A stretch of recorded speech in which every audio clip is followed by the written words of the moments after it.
ഞാൻ ഈ topic health and wealth സാധാരണ പറയാറുണ്ട് ഹെൽത്ത് ഈസ് വെൽത്ത്. ഞാൻ വളരെ മനഃപൂർവ്വം തന്നെയാണ് ഹെൽത്ത് ആൻഡ് വെൽത്ത് എന്ന് വെച്ചത്. ബിക്കോസ് അത് ഈ സംഭാഷണം പരിചയപ്പെടുത്തൽ മുന്നോട്ട് പോകുന്തോറും അതിൻ്റെ ആ ക്യാപ്ഷൻ്റെ സാങ്കത്യ പക്ഷേ നിങ്ങൾക്ക് ബോധ്യമാവാൻ സാധ്യതയുണ്ട്. പിന്നെ ഞാനിതിൽ വളരെ ഓർഡർലി ആയിട്ട് ചെയ്തൊരു സ്ലൈഡ്സ് അല്ല. മിസ്റ്റർ നാസർ പറഞ്ഞപ്പോൾ ഞാൻ വളരെ പെട്ടെന്ന്, because I am very busy, എൻ്റെ സ്ഥാപനത്തിൽ കുറച്ച് തിരക്ക് കൂടിയ സമയമായിരുന്നു കഴിഞ്ഞ ആഴ്ച. അപ്പോൾ അതിനിടയ്ക്ക് ചെയ്തുകൊണ്ട് ഇതിന് ചില സ്ഥലത്തൊക്കെ ചില പോരായ്മകളുണ്ടെങ്കിൽ സദയം ക്ഷമിക്കുക. സോറി.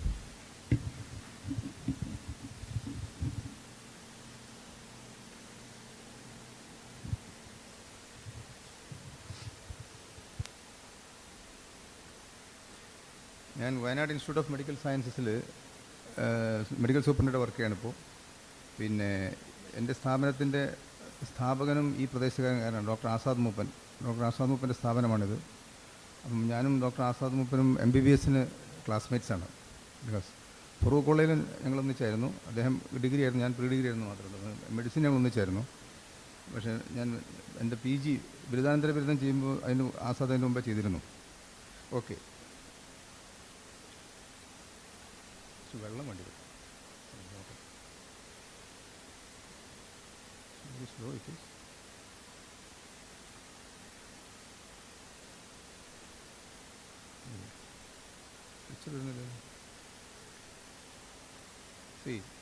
അപ്പോൾ ആരോഗ്യത്തെക്കുറിച്ച് ഞാൻ സർക്കാർ സർവീസിലായിരുന്നു 10-28 വർഷത്തോളം. ഒരു 35 വർഷമായിട്ട് ഐ ആം പ്രാക്ടീസിങ്. അപ്പോൾ എൻ്റെ ഏകദേശം ഒരു 15 ലക്ഷത്തോളം പേഷ്യൻസിനെ ഞാൻ പരിശോധിച്ചിട്ടുമുണ്ട്, എക്സാമിൻ. അപ്പോൾ അതെൻ്റെ മനസ്സിലുണ്ടാക്കിയ ഒരു ആരോഗ്യ പ്രവർത്തന നിലയ്ക്ക് എൻ്റെ കണ്ണിലൂടെയും കാതിലൂടെയും എൻ്റെ തലച്ചോറിലേക്ക് പ്രവഹിച്ച കുറേ അറിവുകൾ, കുറച്ച് കാര്യങ്ങൾ ഞാൻ നിങ്ങളോട് ഷെയർ ചെയ്യാൻ ഉദ്ദേശിക്കുകയാണ്. അപ്പോൾ ഇത് നിങ്ങൾക്ക് ഇതിന് ശേഷം എന്തെങ്കിലും ചോദ്യങ്ങൾ ചോദിക്കാനൊക്കെ ഉണ്ടെങ്കിൽ ഒരു ഇൻട്രാക്റ്റീവ് സെഷൻ ആക്കുകയാണെങ്കിൽ കുറേ കൂടെ മെച്ചപ്പെടും. അപ്പോൾ ആരോഗ്യത്തെക്കുറിച്ചുള്ള വളരെ പ്രചാരമുള്ള ഒരു വീക്ഷണമാണിത്. Not merely the absence of diseases. അസുഖം ഇല്ല എന്നുള്ളത് കൊണ്ട് മാത്രം ഒരാൾക്ക് ആരോഗ്യമുണ്ടെന്ന് പറയാൻ പറ്റുമോ? ഒരാൾക്ക് ആരോഗ്യമുണ്ട് എന്ന് പറയണമെങ്കിൽ അയാൾക്ക് അസുഖങ്ങളൊന്നുമില്ല എങ്കിൽ ആരോഗ്യമുണ്ടെന്ന് പറയാൻ പറ്റില്ല. Slow it is.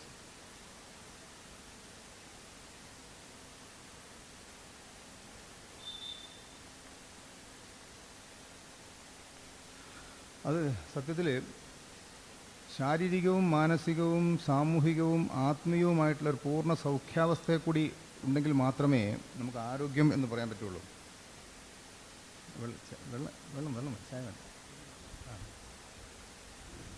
അപ്പം ശാരീരികവും മാനസികവും സാമൂഹികവും ആത്മീയവും ഈ 4 കോമ്പോണൻസ് ആണുള്ളത്. ഈ 4 ഘടകങ്ങളിലുള്ള ഏറ്റവും മികച്ചത്, അതിൻ്റെ ഏറ്റവും കംപ്ലീറ്റ് ആയിട്ടുള്ള ഒരു പൂർണ്ണ സൗഖ്യാവസ്ഥ ഉണ്ടെങ്കിൽ മാത്രമേ ഒരാൾക്ക് ആരോഗ്യമുണ്ടെന്ന് പറയാൻ പറ്റുള്ളൂ.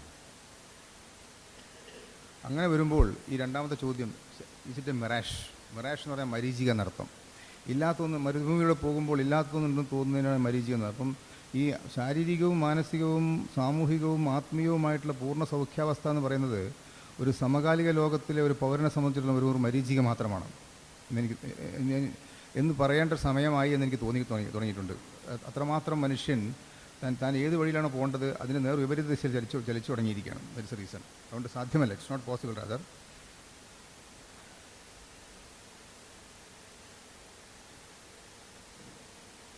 ഇവിടെ 1-2 ചെറിയ കാര്യങ്ങൾ ഞാൻ ഇതിൽ സൂചിപ്പിക്കുകയാണ്. ഈ ഹെൽത്ത് ഇൻഡെക്സ് എന്ന് പറയുന്ന സാധനമുണ്ട്. എന്ന് പറഞ്ഞാൽ ആരോഗ്യ സൂചികകൾ. ഒരു സമൂഹത്തിൻ്റെ ആരോഗ്യത്തെക്കുറിച്ച് നിർവചിക്കുവാനായിട്ട് സാധാരണ ആരോഗ്യശാസ്ത്ര വിശാരദർ ആശ്രയിക്കുന്ന 5 സൂചികകളുണ്ട്, ആരോഗ്യ സൂചികൾ. അതൊന്ന് ബർത്ത് റേറ്റാണ്, ജനനനിരക്ക്. 2 മരണനിരക്കാണ്. 3 മാതൃമരണനിരക്കാണ്. മാതൃമരണനിരക്ക് എന്ന് പറഞ്ഞാൽ എല്ലാ മാതാക്കളും മരിക്കുക എന്നുള്ളതല്ല. ഗർഭവുമായി ബന്ധപ്പെട്ട് ഗർഭകാലത്തോ അത് തൊട്ട് ശേഷമോ പ്രസവത്തിന് തൊട്ട് ശേഷമോ ഈ ഗർഭവുമായി ബന്ധപ്പെട്ട പ്രസവവുമായി ബന്ധപ്പെട്ട എന്തെങ്കിലും അസുഖം കാരണം ഒരു സ്ത്രീ മരിക്കുന്നുണ്ടെങ്കിൽ അതിനെയാണ് മാതൃമരണ നിരക്ക് എന്ന് പറയുന്നത്. പിന്നെ 4-മത്തെ ഇൻഫൻറ്റ് മോർട്ടൽ, ശിശുമരണ നിരക്ക്. ആൻഡ് ലാസ്റ്റ്ലി ലൈഫ് എക്സ്പെക്റ്റൻസി, ആയുർ ദൈർഘ്യം എന്ന് പറയുന്ന സാധനം. ബാങ്ക് കൊടുക്കുന്നുണ്ടല്ലേ?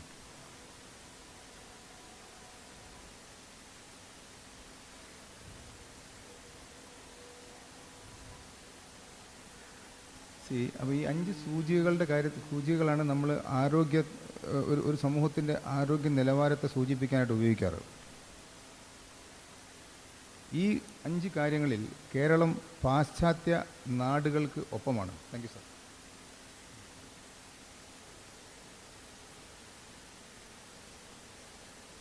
ഈ 5 സൂചികകളുടെ കാര്യത്തിൽ കേരളം പാശ്ചാത്യ നാടുകൾക്കൊപ്പമാണ്. കാനഡയിലെ ജനനനിരക്കും മരണനിരക്കും മാതൃമരണനിരക്കും ശൈശവ മരണനിരക്കും ആയുർദൈർഘ്യവുമാണ് കേരളത്തിൽ, കാനഡയിൽ. എന്നാൽ കേരളീയൻ്റെ ശരാശരി പ്രതിശീർഷ വരുമാനത്തിൻ്റെ 100 ഇരട്ടിയാണ് കനേഡിയൻ ശരാശരി. അപ്പോൾ നിർത്തേണ്ടി വരും. Okay sir. അപ്പോൾ ശരാശരി കേരളീയ പൗരൻ്റെ വരുമാനത്തിൻ്റെ 100 ഇരട്ടിയെങ്കിലും മുകളിലാണ് കനേഡിയൻ പൗരൻ്റെ, അല്ലെങ്കിൽ സ്കാൻഡിനേവിയൻ രാഷ്ട്രങ്ങൾ, സ്വീഡൻ, ഫിൻലാൻഡ്, നോർവേ പോലുള്ള രാഷ്ട്രങ്ങളിലൊക്കെ. സ്വീഡനാണ് ലോകത്തിലെ ഏറ്റവും കൂടുതൽ പ്രതിശീർഷ വരുമാനമുള്ള രാഷ്ട്രം. അവിടങ്ങളിൽ ആരോഗ്യ സൂചികയാണ് ഈ ദരിദ്രനായ കേരളീയൻ നേടിയെടുത്തിരിക്കുന്നത്. അങ്ങനെയാണ് പ്രശസ്തമായ കേരളീയ ആരോഗ്യ മോഡൽ എന്ന് പറഞ്ഞൊരു മോഡൽ വന്നത്. വൺസ് അപ്പോൺ എ ടൈം, ഒരു കാലത്ത്, ഇപ്പോഴില്ല. അപ്പോൾ അതെങ്ങനെ നമ്മൾ നേടിയെടുത്തു എന്നുള്ളതാണ്. How did V achieve that? അതിന് 3 കാരണങ്ങളാണ്. ഒന്ന് ലിറ്ററസി, സാക്ഷരത, എസ്പെഷ്യലി വനിതാ സാക്ഷരത. വിശിഷ്യ സ്ത്രീകളുടെ സാക്ഷരത വളരെ വലിയൊരു പങ്കാണ് അതിൽ വഹിച്ചത്. കേരളത്തിലാണ് ഇന്ത്യയിൽ ഏറ്റവും കൂടുതൽ സ്ത്രീ സാക്ഷരതയുള്ളത്. രണ്ടാമത് പബ്ലിക് ഹെൽത്ത് സിസ്റ്റം. എല്ലാ പഞ്ചായത്തുകളിലും ഒരു ഗവൺമെൻറ് ആരോഗ്യ സ്ഥാപനം ഉണ്ടായിരുന്നു. ഇതൊക്കെ ഒരു മുൻപ് കാലത്തെ കാര്യം പറഞ്ഞു, ഇപ്പോഴത്തല്ല പറയുന്നത്. പണ്ടൊരിക്കൽ നമ്മൾ കഥ എഴുതുമ്പോൾ പറയല്ലോ, ഒരിടത്തൊരിടത്തൊരു ഫയൽവാൻ ഉണ്ടായിരുന്നു, ഒരിടത്തൊരിടത്തൊരു രാജാവ് ഉണ്ടായിരുന്നു പറഞ്ഞവർ. ഒരിക്കൽ കേരളത്തിൽ ലോകപ്രശസ്തമായ ഒരു ആരോഗ്യ മോഡൽ ഉണ്ടായിരുന്നു, once upon a time. And thirdly public distribution system. എല്ലാ പഞ്ചായത്തിലും റേഷൻ ഷാപ്പുകളുണ്ടായിരുന്നു, അരിയും പഞ്ചസാരയും ഒക്കെ കിട്ടിയിരുന്നു. അതുകൊണ്ടാണ് ഈ ദാരിദ്ര്യവും ഈ പോഷകാഹാരക്കുറവും ഒക്കെ പരിഹരിച്ചതും. അതോടൊപ്പം തന്നെ ഈ ആരോഗ്യ സേവനം കൊണ്ട് പ്രതിരോധ കുത്തിവയ്പ്പും വാക്സിനും സ്മോൾ പോക്സും ചിക്കൻ പോക്സും ഒക്കെ പോകാൻ കാരണം അതാണ്. It was high in achievement but low in cost. അത് വളരെ വലിയ ലബ്ധിയായിരുന്നു, ഒരു നേട്ടമായിരുന്നു. പക്ഷേ അതിൻ്റെ വില കേരളീയൻ വളരെ കുറച്ച് വില മാത്രമേ ചിലവാക്കേണ്ടി വരും. കാരണം അത് അത്രമാത്രം സാക്ഷരത നമ്മുടെ സ്ത്രീകൾ കൈവരിച്ചിരുന്നു ആരോഗ്യ കാര്യങ്ങളിൽ. അവർക്കറിയാമായിരുന്നു. ഈ കഞ്ഞിവെള്ളത്തിൽ ഉപ്പിട്ട് വയറിളക്കമുള്ള കുട്ടിയെ കൊടുക്കണമെന്നുള്ളത് കേരളത്തിലെ സ്ത്രീകളാണ് ലോക സമൂഹത്തെ പഠിപ്പിച്ചത്. വയറിളക്കത്തിന് ഏറ്റവും മികച്ച വയറിളക്കത്തിന് കൊടുക്കേണ്ട ചികിത്സ എന്ന് പറയുന്നത് ഈ കഞ്ഞിവെള്ളത്തിൽ ഉപ്പിട്ട് കൊടുക്കേണ്ടതാണ് എന്ന് സമൂഹത്തെ പഠിപ്പിച്ചത് കേരളത്തിലെ സ്ത്രീകളാണ്. മറന്നു പോകരുത്. അതാണ്.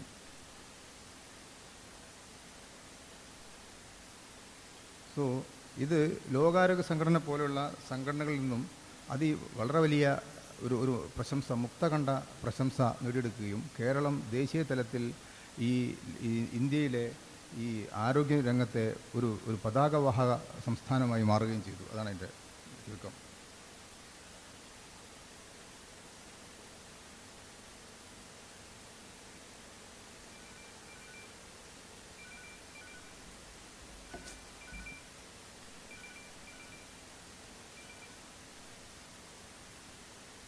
വലിയ ശല്യമാണ് ഈ സാങ്കേതികത.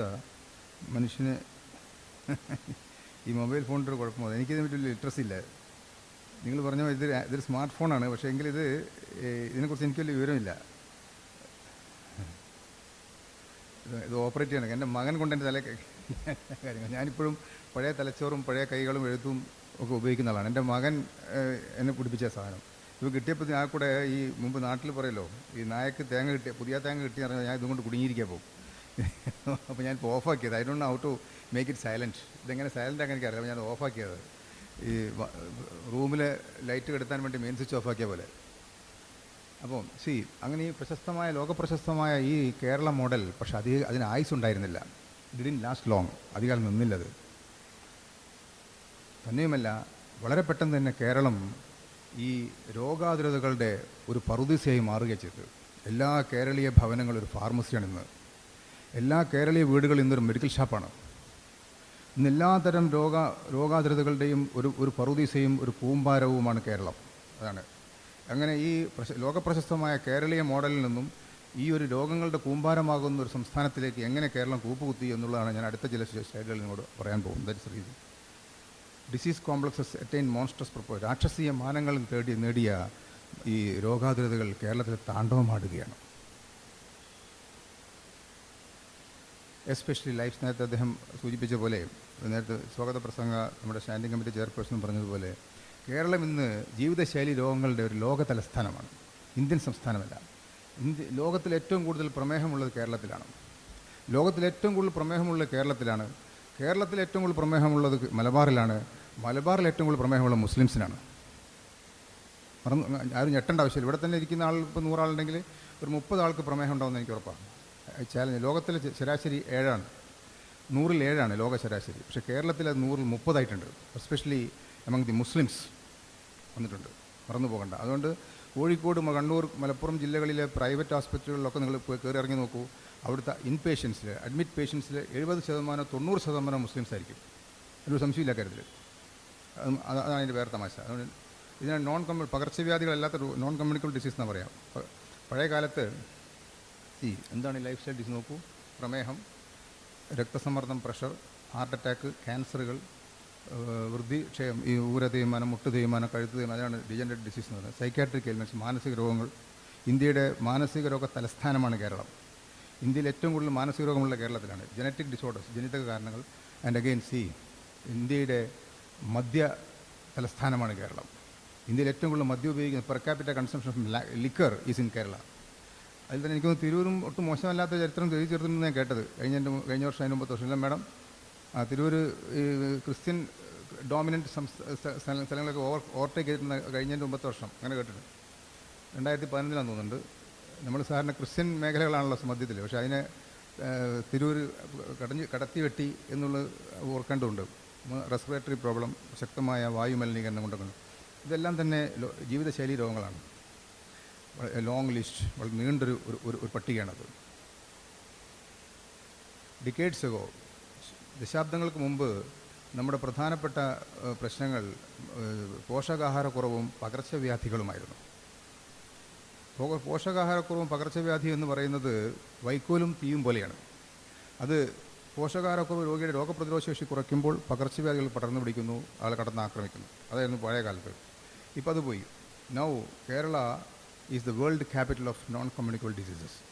അതാണ് ഇന്നിപ്പോൾ ലോകത്തിൽ എവിടെയും ഒരു പ്രമേഹത്തിനോ പ്രഷറിനോ ഹാർട്ട് അറ്റാക്കിനോ എതിരെയുള്ളൊരു മരുന്ന് വിപണിയിൽ ഇറക്കുമ്പോൾ അതിൻ്റെ മാർക്കറ്റ് സ്റ്റഡി നടത്തുന്നത് കേരളത്തിലാണ്.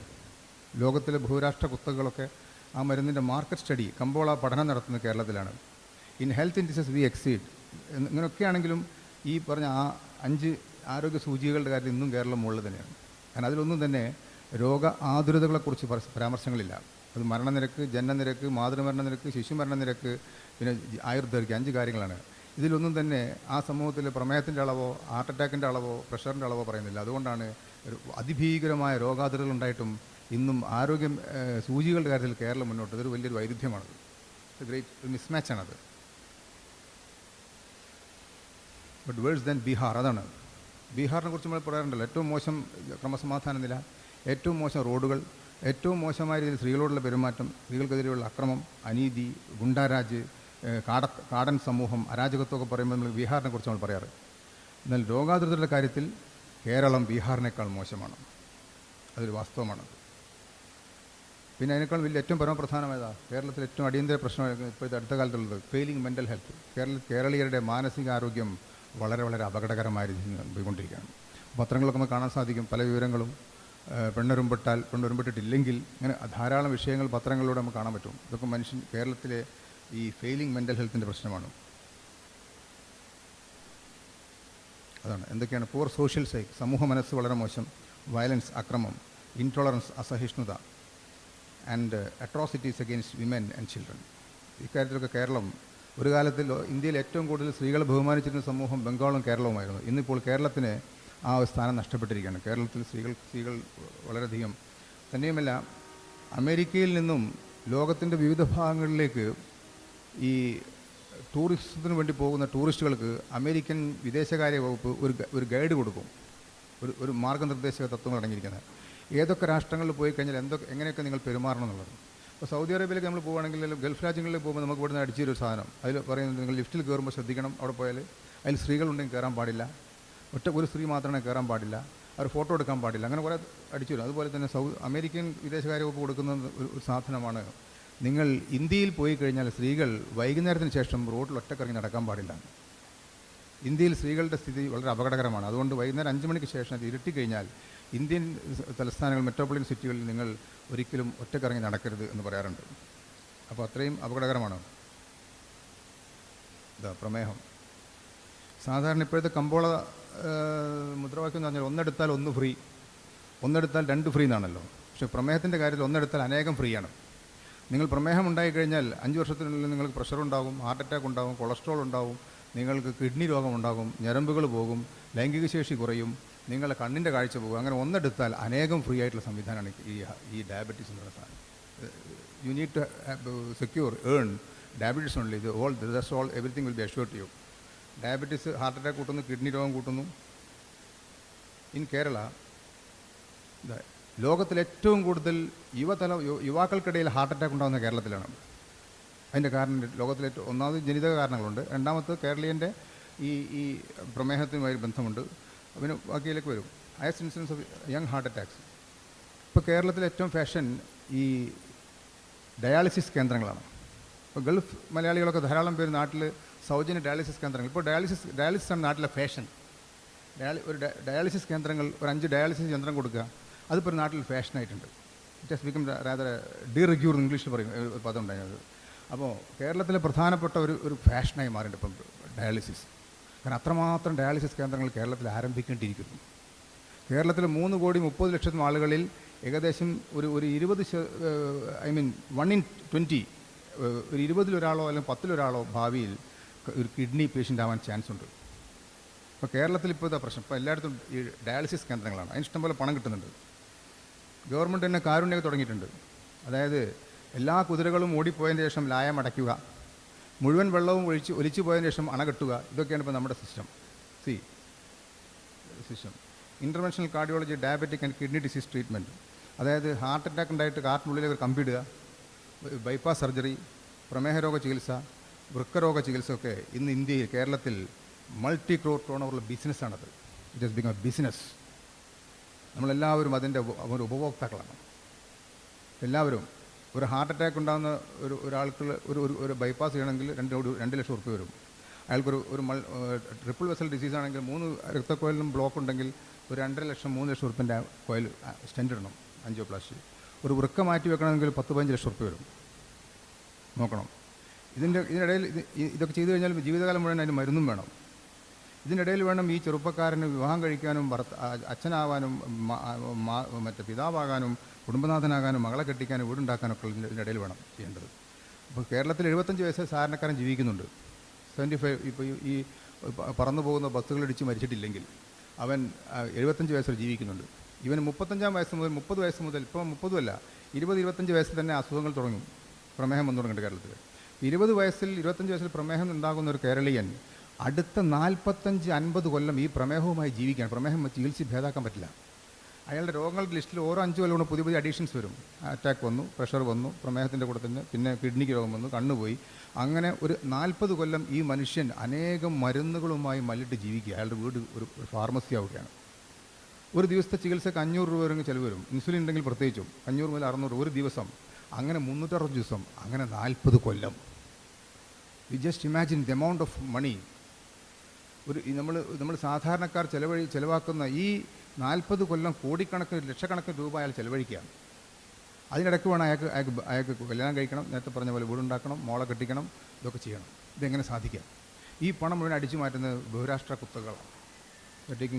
വീനിങ് ഓഫ് ഇത് കേരളത്തിൽ ഇന്ന് ഏറ്റവും വലിയ ബിസിനസ് ഒരു സ്റ്റാർ ഹോസ്പിറ്റൽ തുടങ്ങുന്നതാണ്.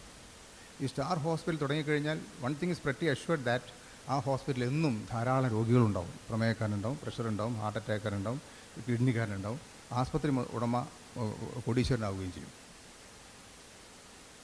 ടെർഷറി സ്റ്റാർ ഹോസ്പിറ്റലും ഈ ടെർഷറി കെയർ ഹോസ്പിറ്റലുകളും കേരളത്തിൽ ഇങ്ങനെ മഷ്റൂമിംഗ് ആണ് എല്ലായിടത്തും. ഇപ്പോൾ ഗൾഫ് സംസ്കാരമൊക്കെ വന്നതിന് ശേഷം പല ഗൾഫ് മുതലാളികളും നാട്ടിൽ വന്ന് ഹോസ്പിറ്റലാണ് തുടങ്ങുന്നത്. ഈവൻ നോൺ ഡോക്ടേഴ്സ് ഗൾഫിൽ ബിസിനസ് ചെയ്ത ആൾക്കാരൊക്കെ ഡോക്ടർമാരല്ലെങ്കിൽ പോലും നാട്ടിൽ വന്ന് ഹോസ്പിറ്റൽ തുടങ്ങുക, അല്ലെങ്കിൽ അവർ മുന്തി ഹോട്ടൽ തുടങ്ങും, റിസോർട്ട് തുടങ്ങും. ഇതാണ്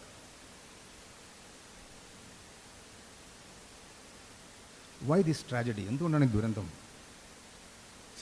അതിന് ചില റീസൺസ് ആണ്. Changes in family and social system. കൂട്ടുകുടുംബം മാറി അണുകുടുംബത്തിലേക്ക് വന്നു. ഈ അണുകുടുംബ വ്യവസ്ഥയിൽ മനുഷ്യന് സ്ട്രെസ്സ് കൂടി. നിയോറിഷ്യസ്, ഇതാണ് ഇത് നിങ്ങളെല്ലാവരും അറിഞ്ഞിരിക്കേണ്ട ഒരു പോയിൻ്റ്. What is നിയോറിഷ്യസ്? ഇതാണ് പുത്തൻ പണക്കാരൻ എന്ന് പറഞ്ഞത്. പുത്തൻ പണം, നവസമ്പന്നത. Especially after the advent of the Gulf boom. കേരളത്തിൽ യൂറോപ്പിലൊക്കെ 200-300 കൊല്ലം കൊണ്ടുണ്ടായ സാമ്പത്തികമായ വളർച്ച കേരളത്തിൽ വെറും 40 കൊല്ലം കൊണ്ടായിരിക്കണം. നിങ്ങളൊരു കോണി കയറുമ്പോൾ ഒന്നാമത്തെ പടി, രണ്ടാമത്തെ പടി, മൂന്നാമത്തെ പടി കഴിഞ്ഞ് വേണം 15ാമത്തെ പടിയിലെത്താൻ. നിങ്ങൾ പെട്ടെന്ന് തന്നെ ഒന്നാമത്തെ പടിയിൽ നിന്ന് 10ലേക്കും 10 അടുത്ത് 20ലേക്കും എത്തിയെന്ന് പറഞ്ഞാൽ എന്താ സ്ഥിതി? മനുഷ്യൻ അവൻ്റെ സമനില തെറ്റിപ്പോകും. അപ്പോൾ വളരെ കൂടുതൽ പണം പെട്ടെന്ന് ഒഴുകിയെത്തുമ്പോൾ ഈ പണം കൊണ്ട് എന്ത് ചെയ്യണം എന്ന് നേരത്തെ തന്നെ ഗൃഹപാഠം ചെയ്യാത്തൊരു സമൂഹത്തിൻ്റെ കയ്യിലേക്കാണ് ഈ പണം വന്നിരിക്കുന്നത്. പ്രത്യേകിച്ചും ഗൾഫ് ബൂം വന്നപ്പോൾ 1970കളുടെ ആരംഭത്തിലും 60കളുടെ അവസാനത്തിലും ഗൾഫിലേക്ക് പോയവരൊക്കെ ഇവിടെ നാട്ടിൽ വളരെ താഴെ നിന്ന ആളുകളായിരുന്നു, വിദ്യാസമ്പന്നല്ലാത്തവരായിരുന്നു. അവരെല്ലാം സമൂഹത്തിൽ യാതൊരു അംഗീകാരമോ അല്ലെങ്കിൽ നല്ല ജോലിയോ ഉണ്ടാവാതെ കഷ്ടപ്പെട്ട ആളുകൾ ഗൾഫിൽ പോയിട്ട് രായ്ക്ക് രാമാനും കോടീശ്വരന്മാരായി. അവർ തിരിച്ചു വന്നിട്ട് ആദ്യം ചെയ്തത് ഒരു 10 ബെഡ്റൂമുള്ള അറ്റാച്ച്ഡ് ബെഡ്റൂമുള്ള വലിയൊരു കൊട്ടാരം പണിയായിരുന്നു പലരും ചെയ്തത്. നോക്കണം, ഈ പണം വേറെ എന്തെല്ലാം ആവശ്യത്തിന് ഉപയോഗിക്കാമായിരുന്നു. യഥാർത്ഥത്തിൽ ഇസ്ലാമിക സാമ്പത്തിക ശാസ്ത്രം വളരെ അക്ഷരത്തിലും അർത്ഥത്തിലും പിന്തുടരുന്ന ഒരു സമൂഹത്തിൽ ദാരിദ്ര്യം ഉണ്ടാവുകയില്ല. സക്കാത്ത് വാങ്ങാൻ ആളുണ്ടാവില്ല. ഉമറിൻ്റെ കാലഘട്ടത്തിൽ അങ്ങനെ ഉണ്ടായിട്ടുണ്ട്. സക്കാത്ത് കൊണ്ട് ആരോ വന്നപ്പോൾ സക്കാത്ത് വാങ്ങാനുള്ള ആൾക്കാരില്ല. അപ്പോൾ ഉമർ പറഞ്ഞു, ഇവിടെ സക്കാത്ത് വാങ്ങുന്ന ആൾക്കാരൊക്കെ ഇപ്പോൾ സക്കാത്ത് കൊടുക്കുന്നവരായി മാറിക്കഴിഞ്ഞു കേട്ടോ എന്ന്. അങ്ങനെ സംഭവം ഉണ്ടായിട്ടുണ്ട്. അതുപോലെ അങ്ങനെ സമൂഹത്തിൻ്റെ വ്യക്തതയ്ക്കും സമൂഹത്തിനെ മെച്ചപ്പെടുത്താൻ ഉപയോഗിക്കാമായിരുന്നൊരു പണം കൊണ്ട് ചെയ്തതെന്ന് വെച്ചാൽ നമ്മൾ വലിയ വലിയ കൊട്ടാരങ്ങൾ പണിതു, വൻ കൊട്ടാരങ്ങൾ. നിയോ റിഷേ അഗെയിൻ സെഡൻറ്ററി ലൈഫ് സ്റ്റൈൽ, വ്യായാമമില്ലാത്ത ഒരു ഭാഗത്ത് വട്ടുനൂൽ പുഴുവിനെ പോലെ, മൾബറിത്തോട്ടത്തിലെ വട്ടുനൂൽ പുഴുവിനെ പോലെ ഒരു ഭാഗത്ത് ഒരു പണിയും ചെയ്യാതെ എല്ലാത്തിനും റിമോട്ടാണ്, എല്ലാത്തിനും റിമോട്ട് കൺട്രോളാണ്. അങ്ങനത്തെ life style. Again environmental concerns, പരിസ്ഥിതികം and high levels of stress. ഇതെല്ലാം പണം കൂടുന്തോറും സ്ട്രെസ്സ് കൂടുകയാണ്. എപ്പോഴും നബി പറഞ്ഞിട്ടുണ്ടല്ലോ, നിങ്ങളിൽ ദാരിദ്ര്യം കുമിഞ്ഞു കൂടുന്നതിന് ഞാൻ ഭയപ്പെടുന്നില്ല, നിങ്ങളിൽ സമ്പത്ത് കൂടുന്നതുകൊണ്ട് ഞാൻ ഭയപ്പെടുന്നു എന്ന് പറഞ്ഞിട്ടുണ്ട്. അപ്പോൾ പണം കൂടുന്തോറും സ്ട്രെസ്സ് കൂടാണ്. പണക്കാരുണ്ടാവും തോറും സമൂഹത്തിൽ ദാരിദ്ര്യം എന്താ പറയുക, സക്കാത്ത് കുറേ ചെയ്യാം. കാരണം 25 കോടി രൂപയുടെ വിറ്റുവരമുള്ള ഒരു സമ്പന്നനെ സംബന്ധിച്ചുള്ള അയാൾക്ക് അത്രത്തിന് ചിലവും വരും. കാരണം അത്രമാത്രം വലിയൊരു എസ്റ്റേറ്റ് അയാൾക്ക് സാധാരണ ഇപ്പോൾ കാറ് മതിയാവില്ല. ബെൻസ് കാറ് വേണ്ടി വരും, സ്കോഡ കാറ് വേണ്ടി വരും, BMW കാറ് വേണ്ടി വരും. അതിന് എത്ര പണം ചിലവാക്കണം? അത് കഴിഞ്ഞിട്ട് അയാൾക്ക് സക്കാത്ത് കൊടുക്കാൻ സക്കാത്തിൽ പിന്നെയും കുറയില്ലേ? ചിലവ് അത്രയും ഉണ്ടെന്നുള്ള വ്യാജന. അപ്പോൾ അയാൾക്ക് സാധാരണ ഒരാൾക്ക് 30 രൂപയുടെ ഉച്ചഭക്ഷണം കഴിക്കാൻ സാധിക്കുമെങ്കിൽ ഇയാൾക്ക് 300 രൂപ വേണം. ഒരു ടെക്സ്റ്റൈൽ ഷോപ്പ് കയറി കഴിഞ്ഞാൽ 300 രൂപയ്ക്ക് കുപ്പായം വാങ്ങിയാൽ മതി. ഇപ്പോൾ ഞാൻ സാധാരണ വാങ്ങുന്നത് 500 രൂപേൻ്റെ കുപ്പായ, അതിൽ കൂടുതൽ എനിക്ക് വാങ്ങാൻ പറ്റില്ല. എൻ്റെ മകൻ പണിയൊന്നുമില്ല, അവൻ വാങ്ങുന്നത് 1500 രൂപേൻ്റെ കുപ്പായ, എൻ്റെ മകൻ. അപ്പോൾ ഞാൻ എൻ്റെ മകനോട് പറയൂ, എൻ്റെ പിതാവ് ദരിദ്രനായിരുന്നു, എത്തീമായിരുന്നു എൻ്റെ വാപ്പ. പക്ഷേ നിൻ്റെ വാപ്പ എത്തീമല്ല, നിൻ്റെ വാപ്പയ്ക്ക് കുറച്ചും സാമ്പത്തികമുണ്ട്, അതുകൊണ്ടാണ് നീ ഇങ്ങനെ കളിക്കുന്നത് പറഞ്ഞു. ഇപ്പോൾ കുറച്ച് എൻ്റെ മകനെ ഞാൻ പറഞ്ഞു കൊണ്ടുവന്ന് താഴത്തെത്തിച്ചിട്ടുണ്ട്. എൻ്റെ മക്കളോട് ഞാൻ പറയും, നിങ്ങൾ എന്നെക്കാൾ നിർഭാഗ്യവാന്മാരാണ്. കാരണം നിങ്ങൾ ദാരിദ്ര്യം കണ്ടിട്ടില്ല, ഞാൻ ദാരിദ്ര്യത്തിൽ വളർന്നവനാണ്. അതുകൊണ്ട് എനിക്കറിയാം, എൻ്റെ കൂടെ അടുത്ത് നിൽക്കുന്ന ആദിവാസി ഭക്ഷണം കഴിച്ചില്ല എനിക്ക് മനസ്സിലാവും. എൻ്റെ മുഖത്ത് നോക്കിയാൽ ആദിവാസിയുടെ കൂടെ നിൽക്കുന്നവൻ ഭക്ഷണം കഴിച്ചില്ലെങ്കിൽ എനിക്ക് മനസ്സിലാവും. ഞാൻ പറഞ്ഞു, sister you take him to the side room, ask him, he has not taken food for the last 2 days. അയാൾ ഭക്ഷണം കഴിച്ചിട്ടില്ല, ടേക്ക് ഹിം. അപ്പോൾ സിസ്റ്റർ പറയും, ശരിയാ സാർ പറഞ്ഞു ശരിയാ, അയാൾ ഭക്ഷണം കഴിച്ചിട്ടില്ല. ആദിവാസി ഇരക്കുകയില്ല, അവൻ യാചിക്കുകയില്ല. കാരണം അതവനെ പഠിപ്പിച്ചിട്ടില്ല. നമുക്ക് ഇരക്കാനറിയാം എന്ന് തോന്നുന്നു. കാരണം നമ്മളെ ആൾക്കാരൊക്കെ ഇരക്കലാണ് ഇപ്പോൾ പണി. അതാണ് ഇതൊരു ഒരു അമേരിക്കൻകാരൻ ഇന്ത്യക്കാരോട് പറഞ്ഞ്, നിങ്ങളെ ഞാൻ ജീവിക്കാൻ പഠിപ്പിക്കാം. അപ്പോൾ എങ്ങനെയാണ്? നിങ്ങളെ ഞാൻ ഇരക്കാൻ പഠിപ്പിക്കാം, യാചിക്കാൻ. 5 കൊല്ലം ഞാൻ നിങ്ങളെ ഇരക്കാൻ പഠിപ്പിക്കും. അപ്പോൾ സാർ 5 കൊല്ലം കഴിഞ്ഞാലോ? പിന്നെ പഠിക്കേണ്ട, അതൊരു സ്ഥിരം സ്വഭാവമാവും. പിന്നെ എനിക്ക് ഇഷ്ടം പോലെ ഇരക്കാം. That was it. അത് പറഞ്ഞ മാതിരി നമ്മളതിനൊക്കെ തയ്യാറാണ്.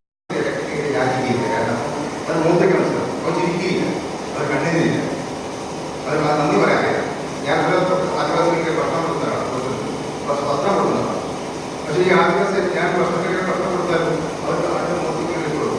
കാരണം നന്ദി പറയുമ്പോൾ പഠിച്ചില്ല, അവരുടെ അകത്തേക്ക് വോട്ടർ താങ്ക്സ് ഇല്ല. അതാണ് ആദിവാസി.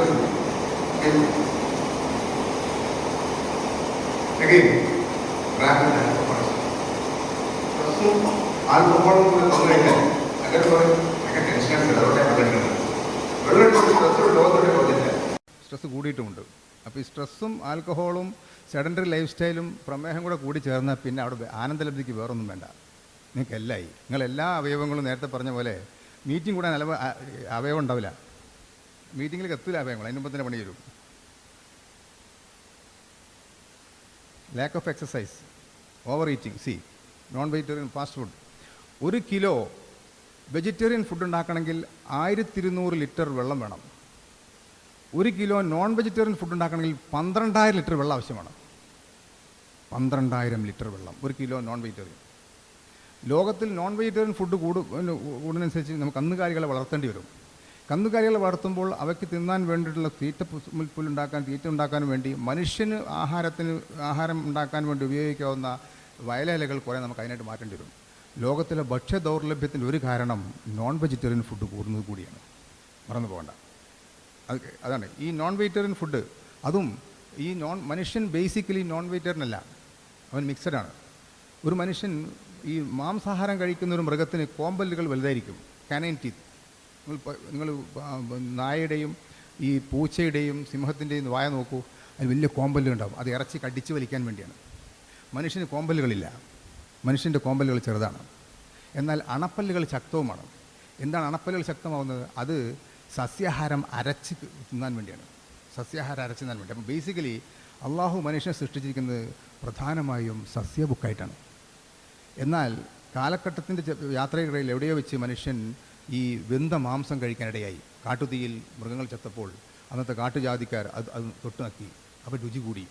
അങ്ങനെയാണ് ഈ മാംസാഹാരത്തിലേക്കുള്ള മനുഷ്യൻ്റെ പോക്കുണ്ടായത്. സത്യത്തിൽ മനുഷ്യൻ ബേസിക്കലി വെജിറ്റേറിയനാണ്. നോക്കണം, ഓവർ ഈറ്റിംഗ്.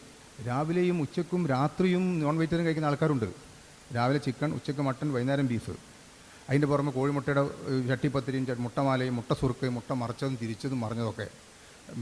ഈ മീൻ നിർത്തിപ്പൊരിച്ചത്, ആവലി നിർത്തിപ്പൊരിച്ചത്, കിടത്തിപ്പൊരിച്ച്, ചെരിഞ്ഞു പൊരിച്ചത്, ഇതൊക്കെ കോഴിക്കോട്ട് വന്നാൽ കാണാൻ കഴിയും. ഞാൻ കോഴിക്കോട്ട് ജീവിക്കുന്ന ആളാണ്, എനിക്കറിയാവുന്നതാണ് ഈ പലതരം. ഒരു മനുഷ്യൻ അധ്വാനിക്കുന്ന മനുഷ്യന് അണ്ടർലൈൻ, അവൻ ഒരു ദിവസം 2400 കലോറി ഭക്ഷണമേ ആവശ്യമുള്ളൂ. 2400 കലോറി. എന്നാൽ ഉച്ചയ്ക്ക് ഒരു ചിക്കൻ ബിരിയാണിയും ഒരു കഷ്ണം ചിക്കൻ ഫ്രൈയും ഒരു മത്സ്യ ഫ്രൈയും അതിൻ്റെ കൂടെ ഒരു കോള കുപ്പി ഗ്ലാസ് കോളയും അതിൻ്റെ കൂടെ ഒരു ഡെസർട്ട് എന്ന് പറഞ്ഞാൽ ഐസ്ക്രീമോ പുഡിങ്ങോ കഴിക്കുന്ന ഒരു കുട്ടി 1400 കലോറി ഒരു നേരം അകത്താക്കുന്നുണ്ട്. നിങ്ങളുടെ എൻ്റെയൊക്കെ പ്രിയപ്പെട്ട മക്കൾ തിരക്കടിയിൽ അവൻ നല്ല അധ്വാനിക്കുകയാണെങ്കിൽ. അമേരിക്കൻ നീന്തൽ വിദഗ്ധനായ മൈക്കൽ ഫെപ്സ് 6000 കിലോ കലോറീസാണ് ഒരു ദിവസം കഴിക്കുന്നത്. അൽബട്രോസിലോ നീന്തൽ വിദഗ്ധൻ മൈക്കൽ ഫെപ്സ് ബീജിംഗ് ഒളിമ്പിക്സിൽ 9 സ്വർണം 11 സ്വർണം മറ്റും നേടിയ ആൾ. അയാൾ 6000 കലോറി ഫുഡ് ഒരു ദിവസം കഴിക്കുന്നുണ്ട്. 12 മുട്ട ഒരു ദിവസം കഴിക്കും. പക്ഷേ അയാൾ 24 മണിക്കൂറിൽ ഈ ഒരു 18 മണിക്കൂർ വെള്ളത്തിലാണ്. എന്നിട്ട് മറ്റേ ഈ ആൽക്കഹോളല്ല, നീന്തൽ ശക്തമായ ഒരു വ്യായാമമാണ്. അങ്ങനെ മൈക്കൽ ഫെപ്സ് 6000 കിലോറി കഴിക്കുകയും അത്ര തന്നെ കത്തിച്ച് കളയും ചെയ്യുന്നുണ്ട്. എക്സസൈസ് ഉണ്ട്. നമ്മുടെ കുട്ടികൾക്ക് കക്കൂസിലേക്ക് പോകാൻ പോലും ബൈക്കാണ്. അറ്റാച്ച്ഡ് ബാത്റൂമിലേക്കും അറ്റാച്ച്ഡ് ടോയ്ലറ്റിലേക്കും പോകാൻ ഒരു ബൈക്ക് ഉണ്ടെങ്കിൽ കുട്ടികൾ അതിൻ്റെ പുറത്താണ് പോകുക. അതിൻ്റെ എല്ലാത്തിനും കൂടെ ഈ ഇടങ്ങേറ് ദുരന്തം പൂർത്തിയാക്കാനായിട്ട് നമ്മുടെ സ്വീകരണ മുറിയിലൊക്കെ ഇപ്പം ക്രിക്കറ്റ് കളിയുണ്ട്. രാവിലെ വൈകുന്നേരം വരെ ഇതിങ്ങനെ ചാരിവാസയിൽ ഇരുന്നിട്ട് ഇങ്ങനെ അടിച്ചുകൊണ്ടിരിക്കുന്നു. കൂടെ പിതാവിൻ്റെ സാമ്പത്തിക ശേഷി അനുസരിച്ച് നട്ട്സ് ഇങ്ങനെ കൊടുക്കുകയും ചെയ്യും. ഒരു അധ്വാനമില്ല. ഈ കുട്ടികൾക്കൊക്കെ ബാപ്പക്ക് 40-ആം വയസ്സിലാണ് പ്രമേഹം ഉണ്ടെങ്കിൽ മക്കൾക്ക് 20-ആം വയസ്സിൽ പ്രമേഹം വരും. ദാറ്റ് ഈസ് കോൾഡ് അഡ്വാൻസ്മെൻറ്റ് എന്ന് പറയും. ഞാൻ എൻ്റെ കൺസൾട്ടിംഗ് റൂമിൽ കഴിഞ്ഞ ഒരു 6 മാസം മുമ്പ് ഒരു കുട്ടിയെ കൊണ്ടുവന്നു. 12 വയസ്സായ കുട്ടിയാണ്. ആ കുട്ടിയെ കണ്ടാൽ ഒരു ആപ്പിൾ ബോഡി എന്നാണ് പറയാം. ആപ്പിൾ ബോഡി എന്ന് പറഞ്ഞാൽ ഈ പള്ളം അങ്ങനെ ചാടിയിട്ടുണ്ട്. ഇങ്ങനെ 12 വയസ്സായ കുട്ടി പള്ള ചാടിയിട്ടുണ്ട്. പിന്നെ മുലയൊക്കെ അങ്ങനെ ചാടിയിട്ടുണ്ട്, പെൺകുട്ടികളുടെ മാതിരിക്കുള്ള ഇതൊക്കെ. അപ്പോൾ അവനെ കൊണ്ടുവന്നപ്പോൾ അവൻ്റെ അമ്മ പറഞ്ഞു, സാർ ഭയങ്കര ദാഹം ചങ്ങായി എൻ്റെ മകനെ, ഭയങ്കര ദാഹം. അധികം സമ്പത്തില്ലാത്ത സാധാരണക്കാരൻ്റെ മകനാണ്. ഒരു ദിവസം 2-3 പ്ലേറ്റ് ചോറൊക്കെ ഒരു നേരം കഴിക്കും, ഒരു നേരം വെള്ളം കുടി. അപ്പം ഒരു പഞ്ചസാര നോക്കി 11-11 വയസ്സാണ്, 12 വയസ്സായിട്ടുള്ള ചെക്കന്. അവൻ്റെ രക്തം ടെസ്റ്റ് ചെയ്തിട്ട് ഭക്ഷണത്തിന് ശേഷമുള്ള രക്തം 550 മില്ലിഗ്രാമാണ് പഞ്ചസാര. 140 12 വയസ്സായ കുട്ടി. അപ്പോൾ ഞാൻ പിറ്റേന്ന് പോയിട്ട് അവൻ്റെ കാലി വയറ്റിലെ പഞ്ചസാര നോക്കി, അത് 320. 80 പാടുള്ളൂ, ഇല്ല 100. ഈ കുട്ടി, ഞാൻ നെട്ടി. ഈ കുട്ടി ഇനി എത്ര 60 കൊല്ലം ജീവിക്കണം? ഈ 60 കൊല്ലത്ത് അവൻ ഇപ്പോഴേ പ്രമേഹം പിടിച്ചിരിക്കുകയാണ്. 12 വയസ്സായ കുട്ടി, ഓവർ ഈറ്റിംഗ്. അപ്പോൾ അവൻ്റെ സുഖം ആലോചിച്ച് കേട്ടെ, എന്തായിരിക്കും അവൻ്റെ ജീവിതം? ഇതാണ് ഓവർ ഈറ്റിങ്ങും നോൺ വെജിറ്റേറിയൻ ഫുഡും ഹൈ സ്ട്രെസ്സും ആൽക്കഹോളിസവും. പിന്നെ ഒരു കാര്യം കൂടെ പറയാം, ഈ ടെൻഷൻ കൂടുന്തോറും സ്ട്രെസ്സ് കൂടുന്തോറും വിശപ്പ് കൂടും. പല ആൾക്കാരും സ്ട്രെസ്സിൽ നിന്ന് രക്ഷപ്പെടാൻ വേണ്ടി ഭക്ഷണം കഴിക്കും. അത് അങ്ങനെ സംഭവമുണ്ട്, സ്ട്രെസ്സ് കൂടുന്തോറും. Food is the best medicine. ഞാനൊക്കെ പഠിക്കുന്നതിൽ എൻ്റെ പ്രൊഫസർ പറയാൻ, എടോ ഭക്ഷണമാണ് ഏറ്റവും നല്ല മരുന്നെന്ന്. കാരണം അന്ന് ഭക്ഷണം ഉണ്ടാവില്ലായിരുന്നു, ദാരിദ്ര്യമായിരുന്നു. അന്ന് ഭക്ഷണം ഏറ്റവും നല്ല മരുന്ന്. പക്ഷേ അത് ഓവർ ഡോസ് ആയപ്പോൾ എന്തായി, ടോക്സിക്കായി. മാത്രമല്ല ഇപ്പോൾ ഈ ഫാസ്റ്റ് ഫുഡിൻ്റെ സമയമാണ്. ഫാസ്റ്റ് ഫുഡിലെ കെമിക്കൽസ് ഉണ്ടല്ലോ, നമ്മൾ കഴിക്കുന്ന കെമിക്കൽസ്, അതിൽ കളറിങ് ഏജൻസി കളർ ഇടാൻ ഉണ്ടാവും. വെള്ള ബിരിയാണിയേക്കാളും അപകടമാണ് മഞ്ഞ ബിരിയാണി. വെള്ള ജിലേബിയേക്കാളും അപകടമാണ് മഞ്ഞ ജിലേബി, ചുവന്ന ജിലേബി. വെള്ള ടൂത്ത് പേസ്റ്റിനേക്കാളും അപകടമാണ് ചുവന്ന ടൂത്ത് പേസ്റ്റ്. മനസ്സിലാക്കണം, ഇത് കളറിങ്. ആ എങ്ങനെയാണ് ടൂത്ത് പേസ്റ്റ് ചുവപ്പ് വാങ്ങുക? അതിൽ ഒരു ചുവന്ന നിറം കൊടുക്കുന്ന ഒരു കെമിക്കൽ ഇടുന്നുണ്ട്. ഒരു ഫാസ്റ്റ് ഫുഡ് അച്ചാറോ ജാമോ വാങ്ങുന്നു, അത് കേട് വരാതിരിക്കാൻ വേണ്ടി അതിനകത്ത് പ്രിസർവേറ്റീവ് ഉണ്ട്, സംരക്ഷകങ്ങൾ, അതൊരു കെമിക്കലാണ്. ഒരു ഫാസ്റ്റ് ഫുഡ് വാങ്ങുന്നു, ഒരു ബിരിയാണി വാങ്ങുന്നു, അല്ലെങ്കിൽ ചിക്കൻ 65 വാങ്ങുമ്പോൾ അതിനകത്ത് കുറേ അപ്പറ്റൈസർ ഉണ്ട്. ചൈനീസ് സോൾട്ട് പോലത്തെ മോണോസോഡിയം ഗ്ലൂട്ടമേറ്റ്, അജിനോമോട്ടോ എന്ന് കേട്ടില്ലേ? അജിനോമോട്ടോ പോലെ സാധനം ഇടും, അതും കെമിക്കലാണ്. അപ്പോൾ ഒരു ഫാസ്റ്റ് ഫുഡ് വാങ്ങുമ്പോൾ, ഒരു ബേക്കറി സാധനം വാങ്ങുമ്പം 3-4 രാസപദാർത്ഥങ്ങൾ അറിയാതെ നമ്മൾ കഴിക്കുന്നുണ്ട്. അതുകൊണ്ടാണ് നമ്മുടെ നാട്ടിൽ ഇപ്പോൾ കിഡ്നി രോഗങ്ങളും ലിവർ ഡിസീസും കണ്ടമാനം കൂടുന്നതിൻ്റെ ഒരു കാരണം. ഒരിക്കലും വെള്ളമടിക്കാത്ത ആൾക്കാർക്ക് ലിവർ ഡിസീസ് ഉണ്ടാവുന്നുണ്ട്. അതിൻ്റെ കാരണം അവരുടെ ഭക്ഷണത്തിലൂടെ കയറി ചെല്ലുന്ന ഈ കെമിക്കൽസാണ്. അതാണ് എൻ്റെ തമാശ. മുമ്പത്തെ അപേക്ഷിച്ച് ഇപ്പോൾ മയ്യത്ത് ഈ അഴുകാൻ സമയമെടുക്കുന്നുണ്ട്. ഒരു പഠനമാണത്. മുമ്പ് കാലത്ത് കണ്ണോക്ക് 3-ാമത്തെ ദിവസം മയ്യത്തിൻ്റെ കണ്ണ് പോകും, അല്ലെങ്കിൽ മയ്യത്ത് അഴുകും. ഇപ്പോൾ മയ്യത്ത് അഴുകുന്നില്ല. കാരണം അത്രമാത്രം രാസപദാർത്ഥങ്ങൾ ജീവിച്ചിരിക്കുമ്പം ഈ മനുഷ്യനെ അകത്താക്കിയിട്ടുണ്ട്. 5 ദിവസം 6 ദിവസം കഴിഞ്ഞാൽ അങ്ങനെ തന്നെ നിൽക്കും. ഈജിപ്ഷ്യൻ മമ്മി പോലെ അങ്ങനെ നിൽക്കും ആൾക്കാർ.